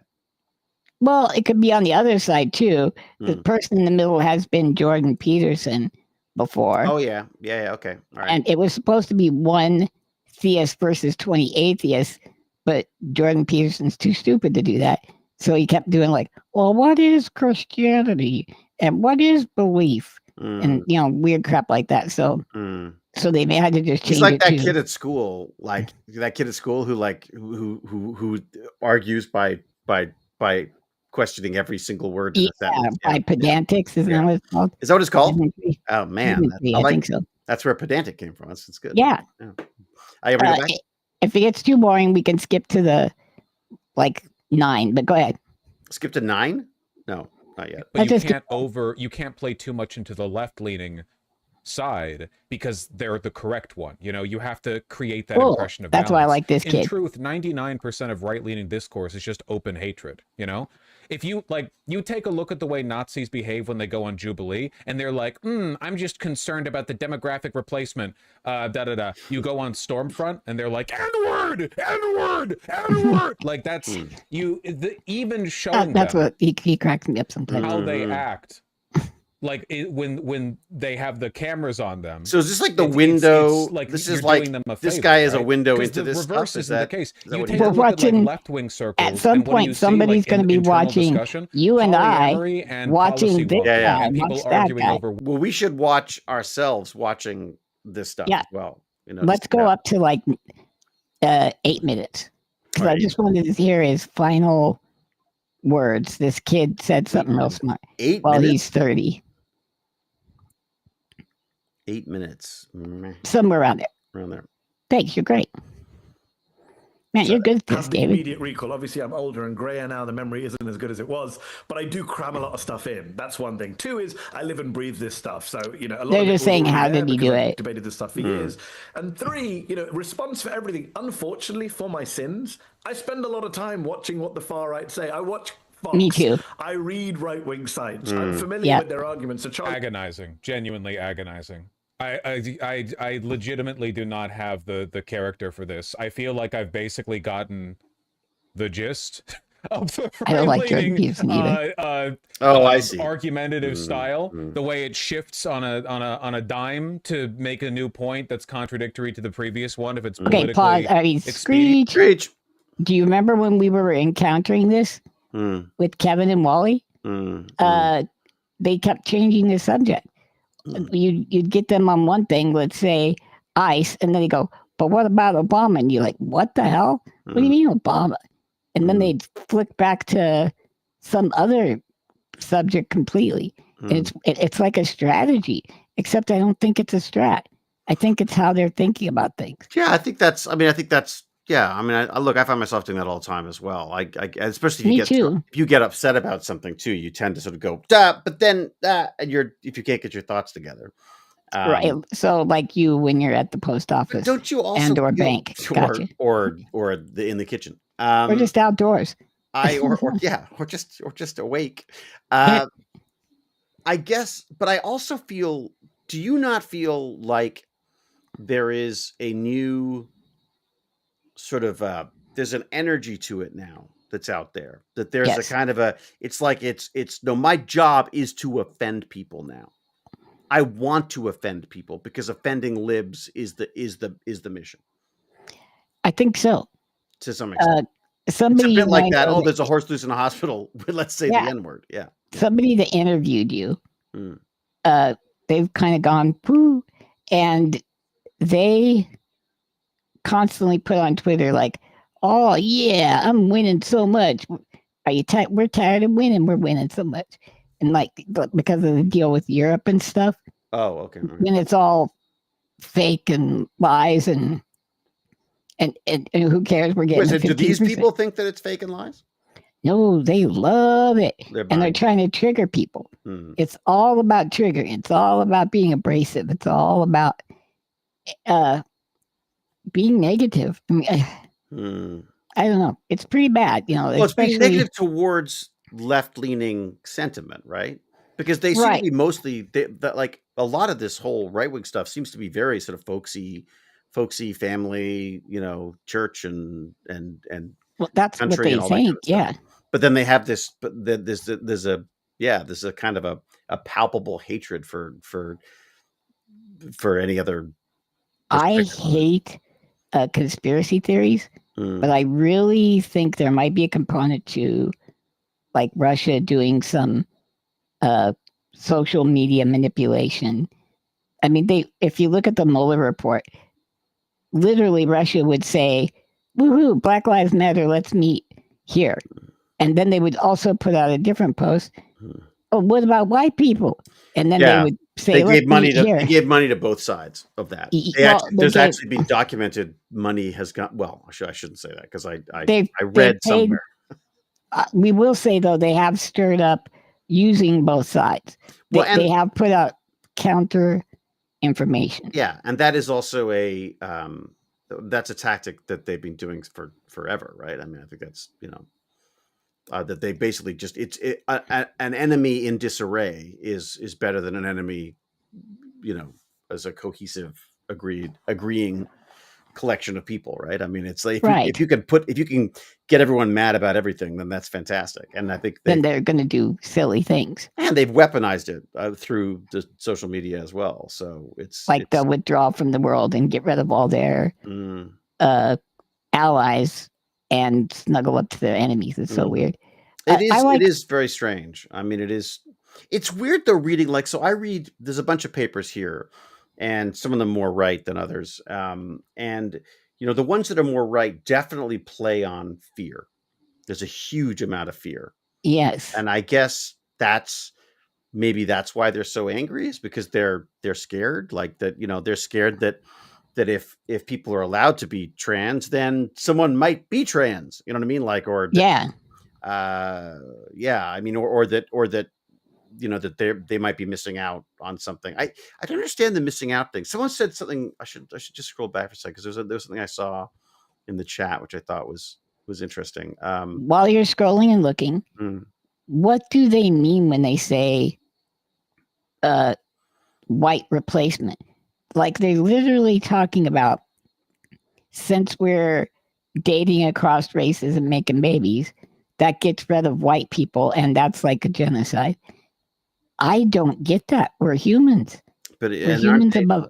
And also, aren't they technically, by their own rules, then wouldn't they be half white as well? Wouldn't they also because acting the black or because white's pure and a trace, just a drop of the impure. I'm sorry, I should have been thinking more eugenically. Yeah, I apologize. I shouldn't. That's it. Yeah, if I a rotten apple spoils the barrel. It was Phoenix. Phoenix Sterling says that there's a strong hatred of empathy. And I think that's a really interesting point. That I think that there's an equating of empathy to weakness.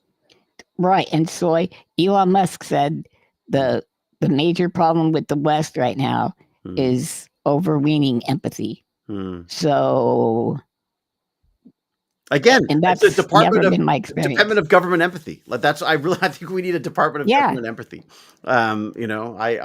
Because I do feel like if we were a little bit more empathetic, perhaps we wouldn't be quite so selfish in our or scared. I think you'd be less scared if you could put yourself in this person's shoes, like a migrant. They're not that scary. They're really not actually breaking the law. They break the law less. It's the extremes, right? I mean, that's the other thing, is that we always play the extremes. We always look at the extremes. We always the newspaper doesn't report no one killed today. They report knife fight and whatever. But if you lived in America illegally, which you probably did because you were a ne'er-do-well back in the day, but wouldn't you follow like traffic laws more strictly and make sure you don't get any run-ins with the law? Right. That would be your strat. And also the border. I just made sure that well, to be fair, I'm don't just play a coward on television. I'm a big stickler for the rules. So I tend to be overly paranoid about that stuff. Right. And I was very, very concerned. Very, very concerned. My one of my exes was a big smoker, and I was always concerned about that. It was still illegal in California at the time. So was it? Yeah. So I was always like, you can't drive around with that crap. Like it's gonna, anyways. Keep going real quick. Oh wait, education helps with empathy. I like that. That's why they got rid of. Well, it depends on the education, right? It depends on the education, because the other education, you can also educate kids not to be empathetic at all, right? I mean, it just depends on how you're. I feel like kids would tend to be selfish, and they have to be taught to share. But that's cool. That's what we always do. If you went through the list of this anti-empathy stuff, it's okay. So you want your kids to win awfully, lose awfully, make sure they throw chairs and things when they lose. When they have something in abundance, make sure they eat it all before anybody else can get it. That kind of stuff. They wouldn't go for it, but it's still what they are pushing forward as an agenda. Okay. It's fine. AP Kilby, and there was another thing about this. AP says lots of good stuff in Phoenix. And Valadoom as well was saying that no, was it Valadoom? Yeah, it's A.B. Kilby. Yeah, was saying that don't we all originate from like a single lineage, from Africa somewhere? But that's not the problem, is it? Right? That's not what people are upset about. They're upset about the fact that some people have white skin and some people don't, and that there are obvious differences, and they're seen as white is seen as good, and people of color are seen as somehow less than perfect in some way, because the only thing that they grew up with is their own little white enclave of power and government. And I mean, it's one of the big issues that comes up in this AI book that Elizabeth Zed recommended was all of this incredibly biased data. When we talk about an intelligent, what is intelligence? It's that intelligence is going to be defined differently by different people in different parts of the world. And the fear is that AI, the tech bro AI, is a very sort of eugenics approach, sort of very white approach to technology, which I'm not sure I entirely agree with, but it was an interesting I think point. The tech, if you read or listen to, let's see, who are all the South Africans? We got Elon Musk. Mm-hmm. This Curtis Yarvin is somebody they all listen to, and he believes in going back to a monarchy, or at least an autocrat. Somebody. Oh, congratulations, we're basically there. But it's who all the big tech bros listen to. Really? Curtis Yarvin. Check him out and see what an effect he has had. Who owns ChatGPT and got into a kerfuffle with Sam Musk? Altman. He's in on that. So it's weird, dude. They want to go back to a monarchy where the people who deserve it, who are worthy, have the power. You can't just vote somebody in, because all the plebes are voting those people in, and they don't know anything. Well, yeah, and there's that selfishness and lack of empathy where you go like, I know better, I know all the answers. So there's that tendency to sort of want to control everything. It's the Socratic philosopher's king, isn't it? The idea of like there being a benign dictator who's actually just a very wise philosopher. He should run everything. The problem is, it's again that someone said it, absolute power, absolute corruption. Well, and the problem is a lot of those philosophers, they just would sit around and talk for sandwiches and wine, right? Yeah. That's like having an actor. That's what they like doing. Yeah. Right. It's like having an actor run it, because they just want food and people to listen. That's all they want. It's fascinating watching the Snowfall series, because it takes place in a time that I was. That's the one with the train, right? Yes, the one with the train. Yes, no Lance. But it talks about like L.A.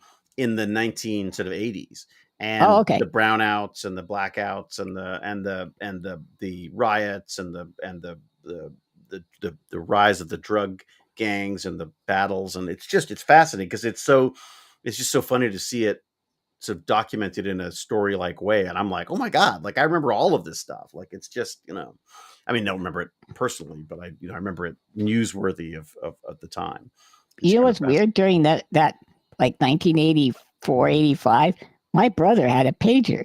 He wasn't even a doctor. Really? It's not weird. Yeah, weird. I mean, I so guess weird. People like pagers. That was it. Yeah, the pager. My God, the pager's all over that thing. Yeah. He had a pager and got himself one of those portable phones way before they were cool. Really? Affordable, yeah. You can afford it. Why not? In the 80s, think about it. Yeah. Oh, yeah. He didn't even graduate from high school. Yeah. He's a go-getter.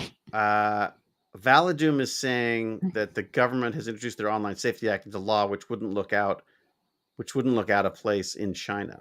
Yes, we're talking. That's the English law where they're. Wait a second. I thought we've done the same thing in the States, though. Aren't there we're pushing towards it? Yeah. Yeah, it looks like that's probably going to go through, doesn't it? Yeah, probably with the way they're pushing everything, and it might just be an executive order. And since Trump is in charge of everything that it might not become a law, but it'll be how we do things. It's how the businesses will align themselves to that because, although again, if Europe's also doing it as well, I guess then yay, we all get to do it together. I worry about the problem with age verification is everyone has to do it. And we've seen incredibly shameful breaches of personal data. I cannot imagine how like the hackers have just got to be like, oh, bring it on. Oh, here we come. Yeah, driver's licenses for everybody. Yeah. Social security numbers. What? Which I think are already gone, to be honest. I think the social security numbers are basically already being hacked. Everyone is. Well, yeah, they're going to replace that with that tattoo in the inside of your lip thing. But yeah, go ahead. Ooh, shivers. Are we going back to the video? Let's go. Let's just try. We're almost constantly engaging with it, Used to? Yeah, and then I got sick of it. I spent like several years. I don't know you, so I don't care. Oh, it froze, but I'm also pausing it. When did you last actively research them? Planning the exact ways you. I just don't know what warrants research. I want to genuinely one of the best sources of information. Have we missed it? Never mind. I think it was like right around 10 minutes. Right now. Right around 10 minutes. Will we do research streams and kind of policy? Okay. I'm genuinely curious. What conservative talking points right now do you think deserve research? I actually mean that. Like, what aren't the most obvious, cynical, low IQ, immediate, like reflexive defense of anything Trump is doing? Because my thoughts right now is that there aren't any. I genuinely can't think of any. Now, there are lots of things that I think deserve someone research. Was saying right? what like, for good instance, things I've always been really interested in policy. Oh, wait, let's pause this. What's that? Remember someone said, whoever said like, well, I bet you can't even list one thing that Trump's done that's good. And I realized I couldn't think of any, but then I thought we did. Penny. They got rid of the penny. Oh yeah. The penny. We said Project Warp Speed. That's smart, And the penny. And the penny. That seems good. Yeah. Yeah. So there you go. Just thought we'd throw that out there. There you go. He's winning. All right. You can shut this off. I'm over it.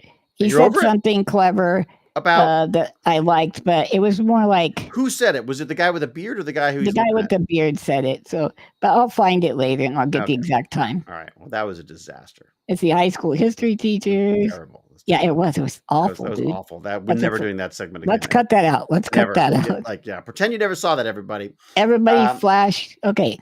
We are speeding towards a world where you will need a digital ID to access the internet. I mean, that's it. The anonymous internet.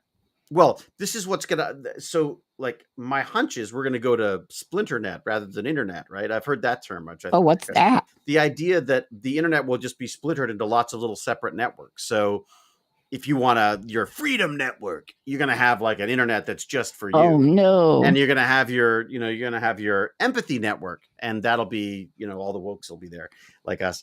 And the network could end up, and then it'll also be split up by country or by politics or by, that basically the internet will be split. I think that's probably the way things are going to go. And also I think we're going to have to pay for stuff because I think we're going to have to, if we want news that's unbiased, or as unbiased as we can get. Yes. We're going to have to pay for it because I don't know how, we can't, the governments aren't going to cover it. And it immediately gets, I don't even know how to do that stuff. I don't even know how you do journalism. Well, we used to have that.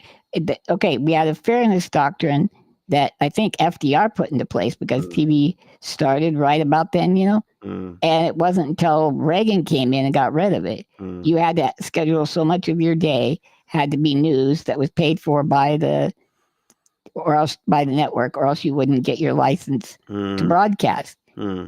Pretty easy if you ask me. So how did they make their money? They made their money just with ads on all the other shows, your honeymooners and all that. I see. Okay. So as a prerequisite for being able to play the stuff that everyone wanted to see, they'd also put on the nightly news. Right. And then that became a badge of honor in a way if you were sending people right there to the war front or really doing some good investigating and it wasn't. And what do you do in an internet world then? But that's because when anyone can have a channel. I don't know, dude, because I like that, but what do you do? I don't know how you force people to be exposed to other ideas. What are we going to do? I know it's weird, isn't it? Because you go like, here's the other problem is when I look stuff up, I'm automatically going to get a bias because whether I want it or not, the algorithm is going like, what is this guy like?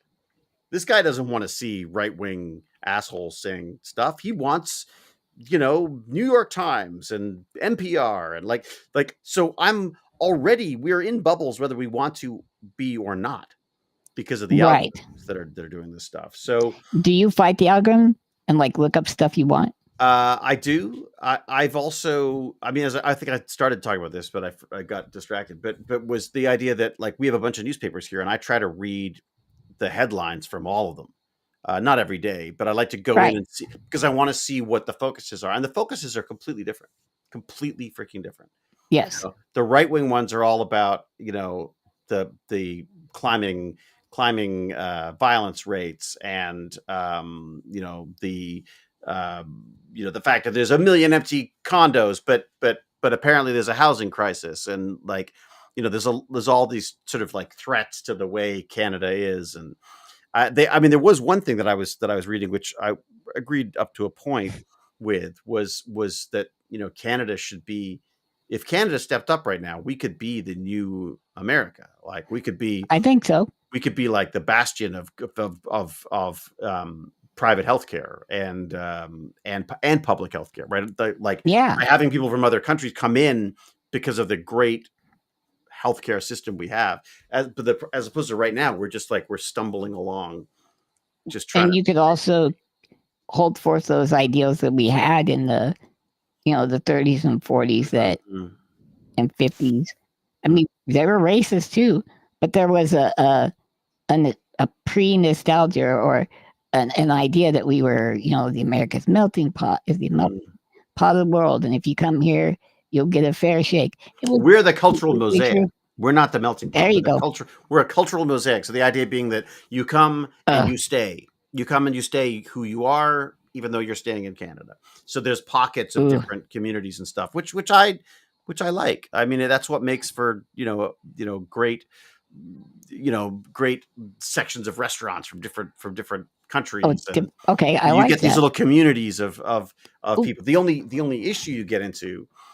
And again, one of the things that was the fear that was being pitched in the more right-wing news was like, yes, but as a result, all of these terrible regimes are sending people here, and they're setting up shop, and they're in the Indian areas. There's so it's just Okay, that's what let's think about this. And there's some validity to it. That's the problem. There's some, I guess, but we're not. I don't feel like I can give their arguments any kind of worth like that, because that's not really what they're arguing. Like, for instance, no, they're arguing against immigrants is what they're doing. Right here, they're saying, look, you got Chinatown, you got little Puerto Rico, you got this and that. They're not trying to integrate. They're staying separate. They're not Americans. They're their own thing. Okay, why is there a Chinatown? Because when the Chinese were brought here to work on the railroads and shit, we didn't let them integrate. Didn't let them integrate at all. Exactly. So they went and made their own place, and now they're scum because they made their own place. There's no winning. I don't know what they. I remember in the LA riots, someone saying like, look at this. They're all, all these Filipino guys are running these. They've all run these grocery stores and stuff, and how's that fair? And they're like, well, wait a second, but what do you mean? They came here and they started a store. But again, it was just the idea that anyone else has somehow this fear that someone else has had it easier. Like or that someone. It's weird, isn't it? And I feel like it's I mean, I almost feel like it's a guilty reflex. Like it's like maybe I haven't worked as hard as I should have, or what, you know what I mean? Like maybe, or what if this is a good deal of luck and circumstances beyond my control, then I could lose it just as easily. Well, and coming from you, that's an interesting take, because if you think about it, you know what I mean? Like, I'm only moving around because I'm lucky enough to not have. Well, you planned ahead. You got born with the right genes. Good job. But that's what I mean. Like, I mean, it just depends who you're born to, basically. I mean, that's and where you're born. Because I mean, you know, you're born in Russia, you're born in Africa, you're born in. I mean, there is a completely different upbringing than you're right away. You've got a different setting. And we can't say those are bad ways to live. They're just different. And there's different measures of success and different measures of smart. And I don't know. People are chatting up a storm today. Yeah, I love our chat. I know. I saw a show about the VP. He said something like that he wants to deport most Americans and keep the ones who have been born and bred here. Did you see the VP has an Indian wife, not Native American, like from India wife, and he's like, ooh. I don't. Ooh. I don't understand. I just don't understand. And who's born here? Then kick out the whites. Then. Well, that's what's weird. You want to go back? It's none of us belong here. We have to go back to just the right time. Exactly. That's what I'm saying. But that's every argument comes back to when is the right time to start the clock and say that we're. This is when I started getting scared. You remember when they used to say back in the old days when I was a kid, and then they started moving it back in the old days, pre-65 and the Civil Rights Amendment, and now they're going back. Trump's like, man, those guys at 1900, the robber barons, they knew how to live. So J.D. Vance's wife is from India.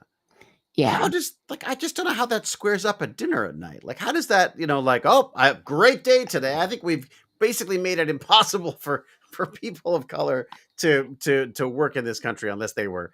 Well, I remember he was a big center in their push to get rid of those work visas for programmers and things.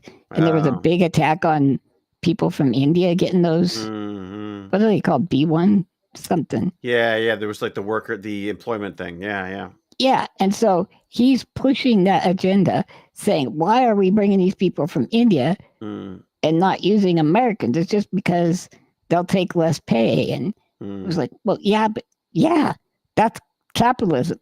If you want to change that, you're going to have to put some laws and restrictions up. It's like we want to bring in people to do the jobs we don't want to do, but then we want them to leave again. And they're getting really pissed about the idea about there's jobs. There's no jobs Americans don't want to do. They want to pick blueberries and cabbages and shit. Bull crap. You put a fat ass American out there. I'll say it, a white guy. Like if you out in the field, you would die of a 3rd-degree burn after, 2 hours. Yeah. Right? I mean, it's just the way it is. So. It's bizarre. It's bizarre. Yeah. All that bending over for 12 hours a day, you would die. Yes, India has a class system. That's an interesting one too. Yeah, I mean that's wild. That whole system. And the fact that the movie. Go ahead. The class system. The movie. Dazed and Confused. Spike Lee. Yeah. It was about. No, that wasn't Spike Lee. Are you sure? I don't think you mean Dazed and Confused. What was it? Wasn't Dazed and Confused the one? I thought it was the Linkletter. That was the Linkletter one, wasn't it? Dazed and Confused. Wait, what's the one where they're at like Howard University and it was light-skinned blacks versus dark-skinned blacks? I do not know this one. It was like his second movie. Someone will get it. One of our wonderful chat people will get it. Somebody get it. Someone will get it. Please. It's probably going to be James Gurney, but anyways, Nigel Farage's wife is a resident non-dom. She's German and as much non-domestic. As he bangs on about taxes, she and he don't pay tax. But this is the thing is, I don't. Again, it's a fact. It's like the rules don't apply to us, right? There's there's always this. Everyone feels like they're the exception to the rule. Well, there's rules, but it's just me. I'm beyond those. Yeah. I don't even know what that is. Okay, correction. The wife is American of Indian descent. Her parents are immigrants. Yeah, that's what I mean, Jenny. Like, what the hell? Yeah. Like, what the hell? Do the Right Thing? Do the Right Thing. Do the Right Thing was the first Spike Lee film. The first Spike Lee joint, as he called it. School Days? Could it be School Days? Baltimore? No. All right, I'm gonna. I'll have to do. It had John Carlos D'Esposito, that guy that's in all the shows now. Someone IMDb it. It had Samuel L. Jackson. To be fair, every movie has Samuel L. Jackson. School Days. I am sorry. School Days. Yes, School Days. Yeah. There you go. Okay, but I can see you got dazed and confused out of School Days. Yeah, I'm so. Yeah. There's something on the wing. Isn't that the one about the train? Yeah. But okay, so it's School Days, and it was about the prejudice between light skinned and dark skinned blacks. And actually, the president of Howard University, when Spike Lee came in to talk about shooting it there, the president of the university told him the person that they cast was too dark skinned to be the president of Howard University, and wouldn't let them shoot there. I am dazed. I'm dazed and confused. It's interesting though. I mean, like that's the thing about it's it's racism. That's the critical race theory. Racism isn't just white. Like racism is in general. There's racism is a problem, is an innate problem. That imagine you live in a society that's so freaking racist around you that you actually through osmosis absorb it, and the person who's more closer to white is superior to the one furthest away from white. Well, and that was always the fear that there was bizarre. Around the world that people were like putting freaking things on their skin to try to make their skin lighter because that was seen as a more. And again, where does that come from? That comes from the fact, obviously, that America or Europe as a big white Europe, putting all the ads out for makeup and stuff. It's like, I wish my skin looked like that. So there's all subtle things going on there. Again, I feel like the thing that really got me about this stuff was that it's like you I mean, there are definitely people who I think are just are racist and want to be racist. Right. But that's how when people think of racist, that's what they think of. They think of somebody who's running around with like a white hood on and burning crosses and shit. The other side of it is a systemic thing, the systemic side, or a perspective thing. And I think something that we just have to stop trying to pretend that we don't have, because the reality is, I think that's part of the problem, is no one wants to be called a racist. But they don't want to teach that. That's what they've been fighting. All the southern states are taking all of that out of the books. You can't say the founding fathers were racist. You can't. And that's my concern about this new internet law, is because and I was only thinking about it from the American side standpoint, but I guess you could apply this to Europe as well. Although I like to think Europe does make better choices on these things. But is that if you're true? So let's say you've got an LGBTQ. There's an LGBTQ forum. Well, to some people, that's going to be sexually, sexual material abhorrent.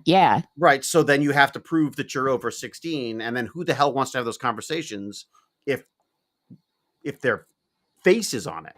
Right. You know what I mean? So it's another way of shutting down. Holy crap! You're right.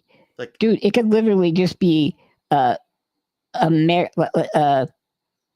marriage website for LGBTQ, right? Just what to think of. It could be an interracial marriage. It could be anything you want. It can be, it could be like that. This is the problem with it. This is the concern with as soon as you start tying people's. Oh my God, I'm literally the opposite of my argument about face masks. But as soon as you start putting, maybe we'll see. But as soon as you start putting requiring people to sign up and have a name and an address or whatever attached to their information, then I mean, and also what companies, who's storing this stuff? Who's got access to this? Who's going to have a list of everything that my son is going to look at for the rest of his freaking life? Or what they'll be allowed to let him look at. True. Yeah. Holy crap. That's my concern with this stuff, is that and again, which is funny because I would have thought it was a very right-wing thing to think, hey, no, hands off my data. I don't want you to, the government shouldn't be making people do anything like that. That's what it would have been, right? Yeah. But no, they want it to be more religious. Oh, did you see that? That's what they passed that now, or they didn't pass it. It's now an executive order. A boss, like at, say, Home Depot, if they're religious, they can proselytize to their workers and make them listen to it. What? Yeah, like you can have. Okay, have you watched the South Park? Yes. I mean, did you watch it in it? School? It's freaking brilliant. And why is Jesus sitting at your table? Yeah. Why wouldn't you let Jesus sit at your table? Yeah. It was. Sorry, and I just, it's so cleverly. You talk about art. Talking about art. Yeah. I mean, that is. I don't love all the jokes. I find them a bit childish. But at the same time, childish. Look what they're doing with it. Like their social commentary is so brilliant, and also their story structure is amazing. The way they build a story and have one thing thread into another, and like the electric vehicle, and they're, I'm a proud owner of an electric vehicle, and that's when you go like, that's why they're going to commit suicide. That's why they're not die. Yeah. I like how Butters goes along with it, even though he's pissed. Yeah. Fine. All right. Yeah. It's pretty great. But did you notice? I loved how the last VO like artificial intelligence. It was generated. It was AI generated. It was so good. Yeah. But I also like how it was, Trump went through the desert for our sins. Yeah. Basically, it was the whole Jesus story. Yeah. But for Trump, and then they just showed that he had a small weenie. Yeah, it's just, I kept thinking like, is there something they could have done differently? But there's a part of me that just goes like, no, like this is the kind of, this will eat him up. He's the only president that at current time we know the structure of his penis, because he's thrown it around so much that women have discussed it under oath. Yeah, but let's face it, he never had the privilege of visiting Epstein Island. Oh my God. Like the sound bites, I mean, you could go mad. I worry that it's going to drive us all crazy. I worry that it's going to drive us all crazy. Epstein didn't have the good common courtesy to not poach other people's help. That was just so people know. There was the reason why apparently he and Trump fell out was because he crossed a line with Trump. Yeah, he crossed a line. He was doing some bad things, which of course you think could have been something to do with the fact that they were, 13-year-olds or whatever. But it wasn't 15-year-olds. But it wasn't. That wasn't the issue for him. The issue was that he stole his workers a couple times. Yeah, he poached the help. Poached the help. You got to make sure you use those words, because that's what he said. So, like when a worker works for you, they are your property and they cannot switch jobs, which indicates to me the libertarian idea of free contracts are bullshit. Yeah. And even the owners don't think so. That it's real, because they think they own the worker. Yeah. So no, it's okay. It's bizarre. I mean, as you say, I think I worry about the conspiracy theory stuff as well, because I go like, are we being played? I think we are being played. I think we're probably being played though by a number of different people and motives and stuff. And so I know that the news that I'm watching is all anti-Trump, all of it. But I've tried not mine. That's why I'm so depressed all the time. But go ahead. Yeah. What is your news? What is your local news? I'm doing a ton for this. So I look at it. I know it sounds weird, but I'm doing 40 hours at least of looking stuff up, watching things. I discard a lot. I try, even though that thing didn't work out at all like I wanted it to. Oh, the video. That one video didn't work at all. But I hadn't looked at it, so that's fine. I'm not helping you. No, it's fine. It was boring, and I didn't come through it right. But anyways, so look, it was worth it just for the jokes about us watching a video of someone watching a video of a video. We're like teenagers. Inception. We're like teenagers. Yeah. Look at us.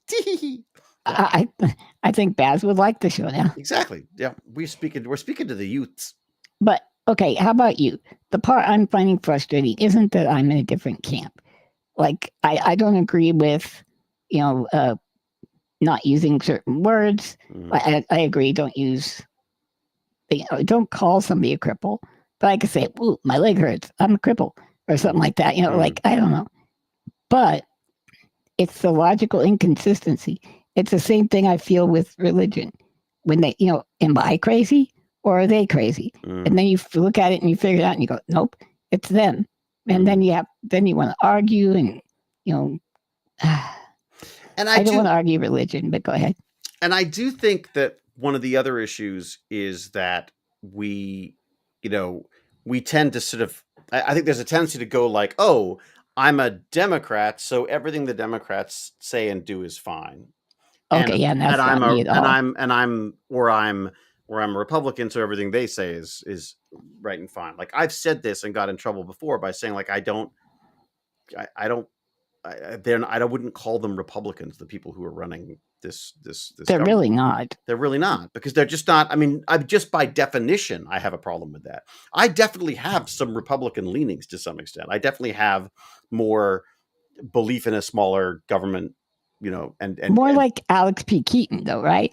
I am Alex P. Exactly, a bleeding heart conservative. Yeah, right. And imagine Alex. I modeled myself on Alex P. Keaton. Right, me too. Yeah. Imagine Family Ties on right now to be an extreme right winger.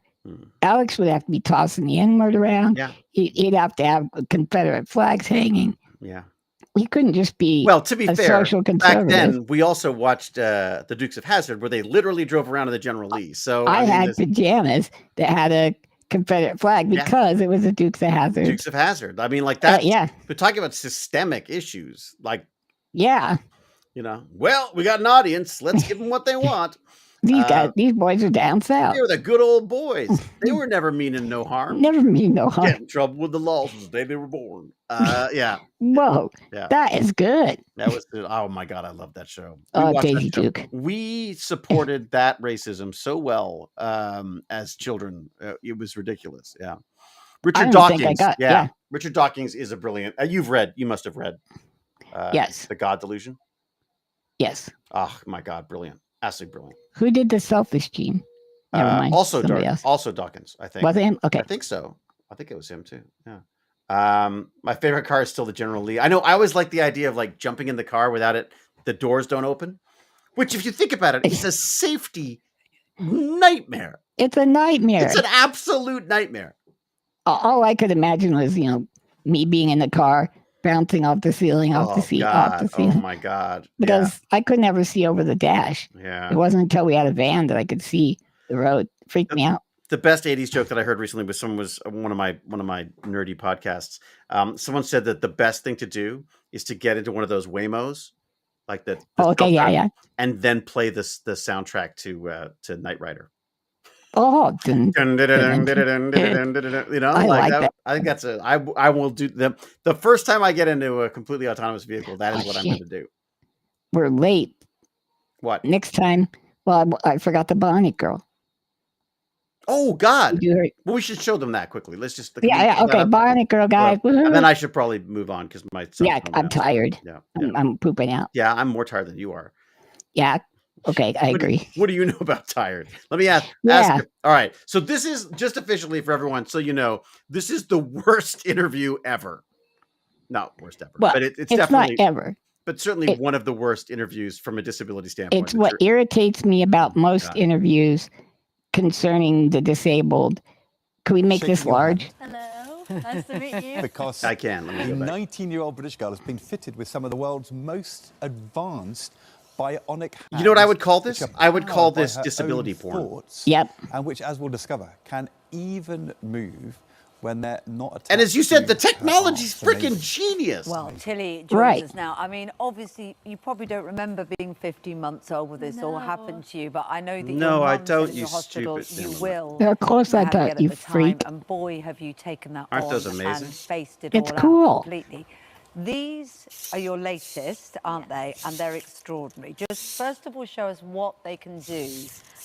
Dance, monkey, dance. Yeah, so these are made by Open Bionics. These are called the Hero Pro. But she's involved in the creation of them, right? Co-design and development of. Well, I guess. Yeah, co-design. Like 3D printed, but they're like you and extra Google strong, Face. extra quick, Game Face. and the most advanced on the market. So they're muscle operated. We've got these little myopods which track muscle movements. Operated. Squeeze to close, flex to open. Remember, she said that, everybody. I already said that. Yeah. Do anything from like a peace sign to a pinch to a point. and yeah, pretty much anything. And you can pick up the glass as well. Are you thinking? Yeah. Is something that your previous yeah. Here you go. Here's the glass. Don't do it. Couldn't do. Could you show us? Could you pick up a glass and amaze us? And, amazing. Any sort of grip mode, oh whatever my it is. If it's like God. popcorn out a ball. It's like you're a human. Mechanism. Just to be very clear here, she's fantastic. I can't believe, I love her. I can't She's believe that she is just motoring on despite this ridiculousness around her. Yeah. But it speaks to an issue that's come up a few times, right? That the technology, that these make us feel better. The arms and what they can do make us feel better for them. Because now look, they're almost like us again. Isn't that great? Well, I used to go to school with a girl that was a thalidomide baby, which was a form of birth control that caused massive, awful birth defects. Terrible birth defects. And they forced her.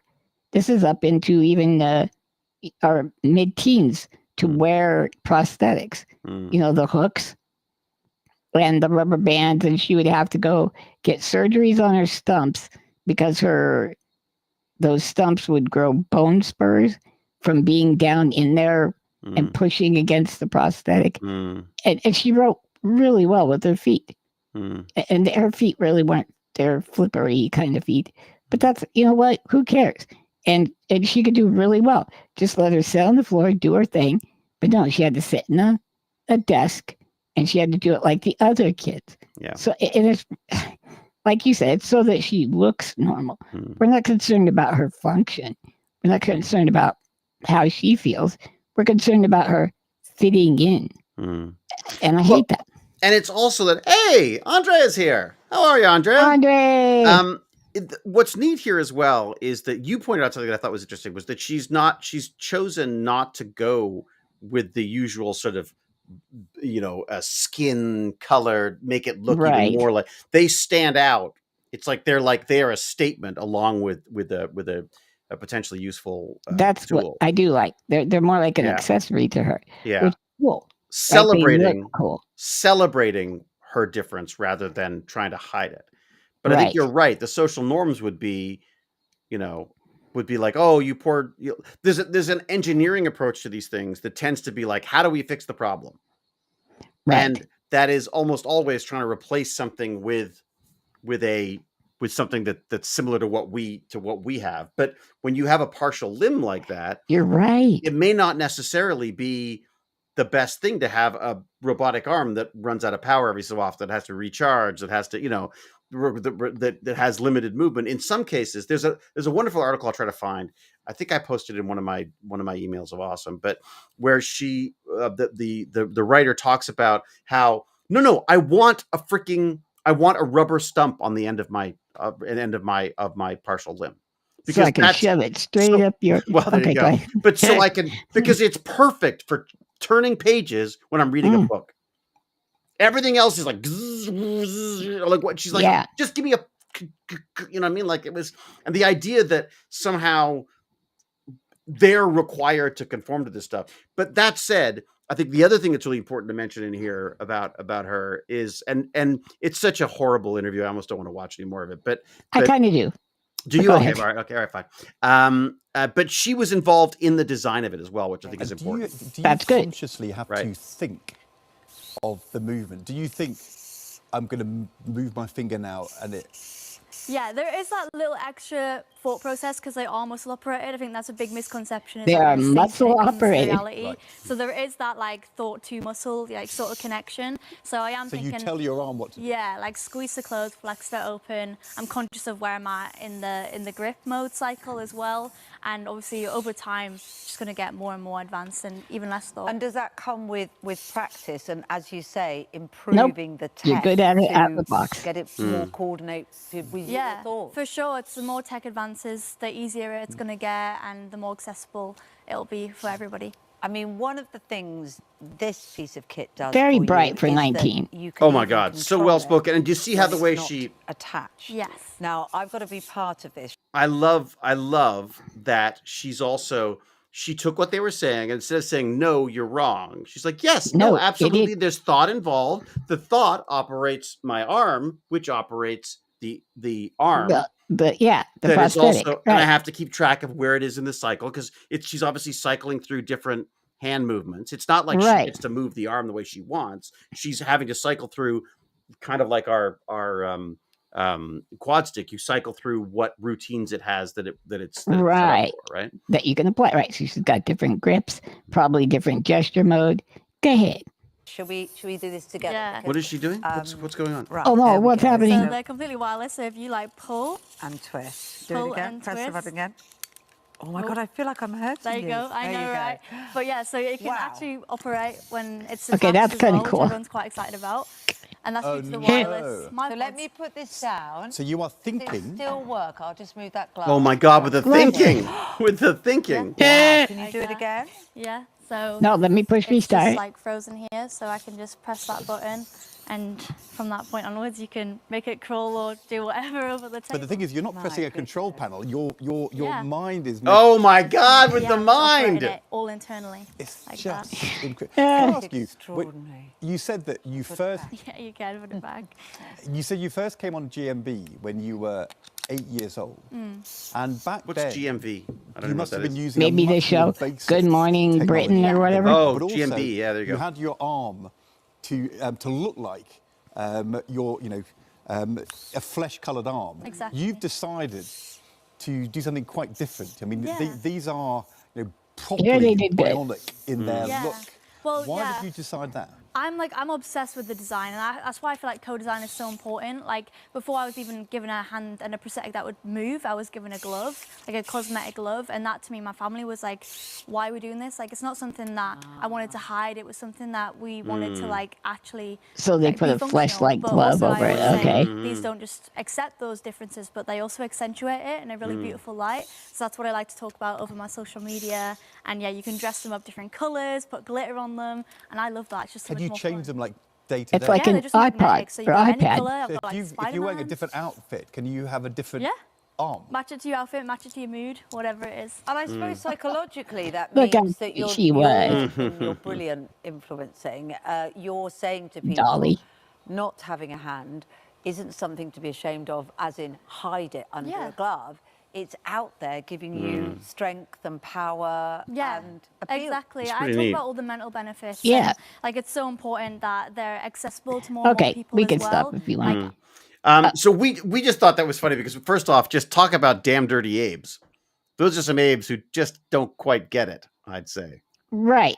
And then like you and I feel like we'd have asked her, okay, how many crazy things have you done that you have a remote control hand, like Cousin It, that you can run around. Yeah, seriously. Or just hang it off somebody. Yeah. You can pretend to slam your arm in the door and go, oh, and then your hand falls off and you make it walk across the pavement. That'd be fantastic. Yeah. It's, I mean, and it's all used by your thoughts. By your mind. By your mind. It's not. It's just so funny. He was so fixated on that. I shouldn't laugh at it because I don't know what their situation was. This could be on at 5 o'clock in the morning and they're not even awake yet. Well, he said his favorite show when he was a kid or one of his favorites was Bionic Man or $6 Million Man. Okay. So, but he just wouldn't listen. Just listen to the words she is saying. She kept saying muscle control. Yeah. Muscle control. Whoa, it's amazing. Are you psychic? Oh my, the power of your mind is amazing. All right, let's get you out of here. Let's get me out of here. Okay, bud. I'm so glad we actually got to talk about some assistive tech as well, because that's I love that. I know we just threw it in at the end, but these are this is what we called it. It was open what was it called? It was open something or another. Open. Oh, the name of the company? Open Bionics. I kind of want to look into it. Open Bionics. Yeah. Have you have spoken to them before? I've not spoken to them, I don't think, but you're saying they're Australian? You know what? I think I might have misinterpreted that I'm not exactly on. Let me share this page instead. It's got an American flag up there. Yeah, it does. Let me see what it's open by. So here you go. So this is their site for everyone who wants to have a look. It's openbionics.com. You can book a demo. I always feel like these are these now just available? Does it say how much it costs? Well, no, you're never going to get. They're never going to give you a price. Medicaid to pay for it, right? Hero Pro. Here we go. Hero Pro. Cost. Because the arm I want to feed myself is $70,000. Jesus God, seriously? 70,000. Well, so that'll never happen. Oh, download brochure, but that's all. They're not going into prices. They're just never going to tell you the cost. Oh, look, you got an app for it. Is that your mind? Are you running your phone with your mind? All clinics: California, Colorado, Florida, Georgia, Illinois, New York, Pennsylvania, Texas, and Virginia. Here's the problem that I keep coming back to is this stuff shouldn't. If it's so expensive, then it should just be available, right? You know what I mean? Like, then great, the government should just foot the bill, and people can, I don't. I know that sounds like a socialist, but. No, but then when it becomes something that will solve problems in general in society, then you make your money. Isn't that what they did with NASA? Productivity. You get a job. You can do stuff. There you go. It's merit based or whatever. Well, yeah, but NASA would, spend tons of money to figure out how to flush a toilet in space, right? And then, so they're the loss leader. Then that technology trickles down to the common man, and then you have quantum computing was freaking weirdo wacko crap like 20 years ago. You know what I mean? AI was everyone had given up on it because it was a waste of freaking time. Right. So it just while it's helping a small few, but we help them a lot free. It says they start from $6,000. Well, see, that's all you got. $6,000 is that's not too bad. Doesn't seem too bad given that my hearing aids were $7,000. So which is ridiculous. Wow. Yeah. Well, that's a racket. That's David, a racket. David, are they brain operated? They're brain operated. When I think about it, I hear things. Yeah. When I think about things, I hear them. I don't know why you're Australian, but somehow technology has become. It's amazing. You know what? These glasses are thought activated as well. You just think of looking at things. I just think about looking through things, and all of a sudden they're clearer. They're clear. What? That works. We gotta start. I think Arthur C. Clarke did say you wouldn't, with the sufficient technology, you won't be able to tell it from magic. From thinking. They'll be indistinguishable. Indistinguishable from thinking. Okay. All right, get out of here. Okay, bye everybody. Wrap it up. Do you want to do your thing? Sure. I always put. I feel like I'm putting you on the spot. Okay, you do yours first. I will say it's been a pleasure. Thank you, chat, very, very kindly. Lovely to see James Gurney in there. Not sure if we saw our fabulous Cal in there, but so many regulars though. You're all great and great chats. Thank you. That was a lovely episode. Thank you for bearing with us as I butchered poor Lance's attempt at organization. So I will say, till we geek again, be brave, be kind, be brilliant, cheerio, and huzzah. Huzzah. Then my thing is stand up for yourself, goddammit. Oh, I like that. Don't be afraid. That's good. I like that. Just stand up for yourself, goddammit. Okay.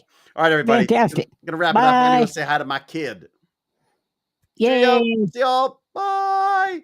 I keep forgetting it's not just a Zoom call. I have to actually stop it. You got to do a thing. I got to do a thing. All right, man. Here we go.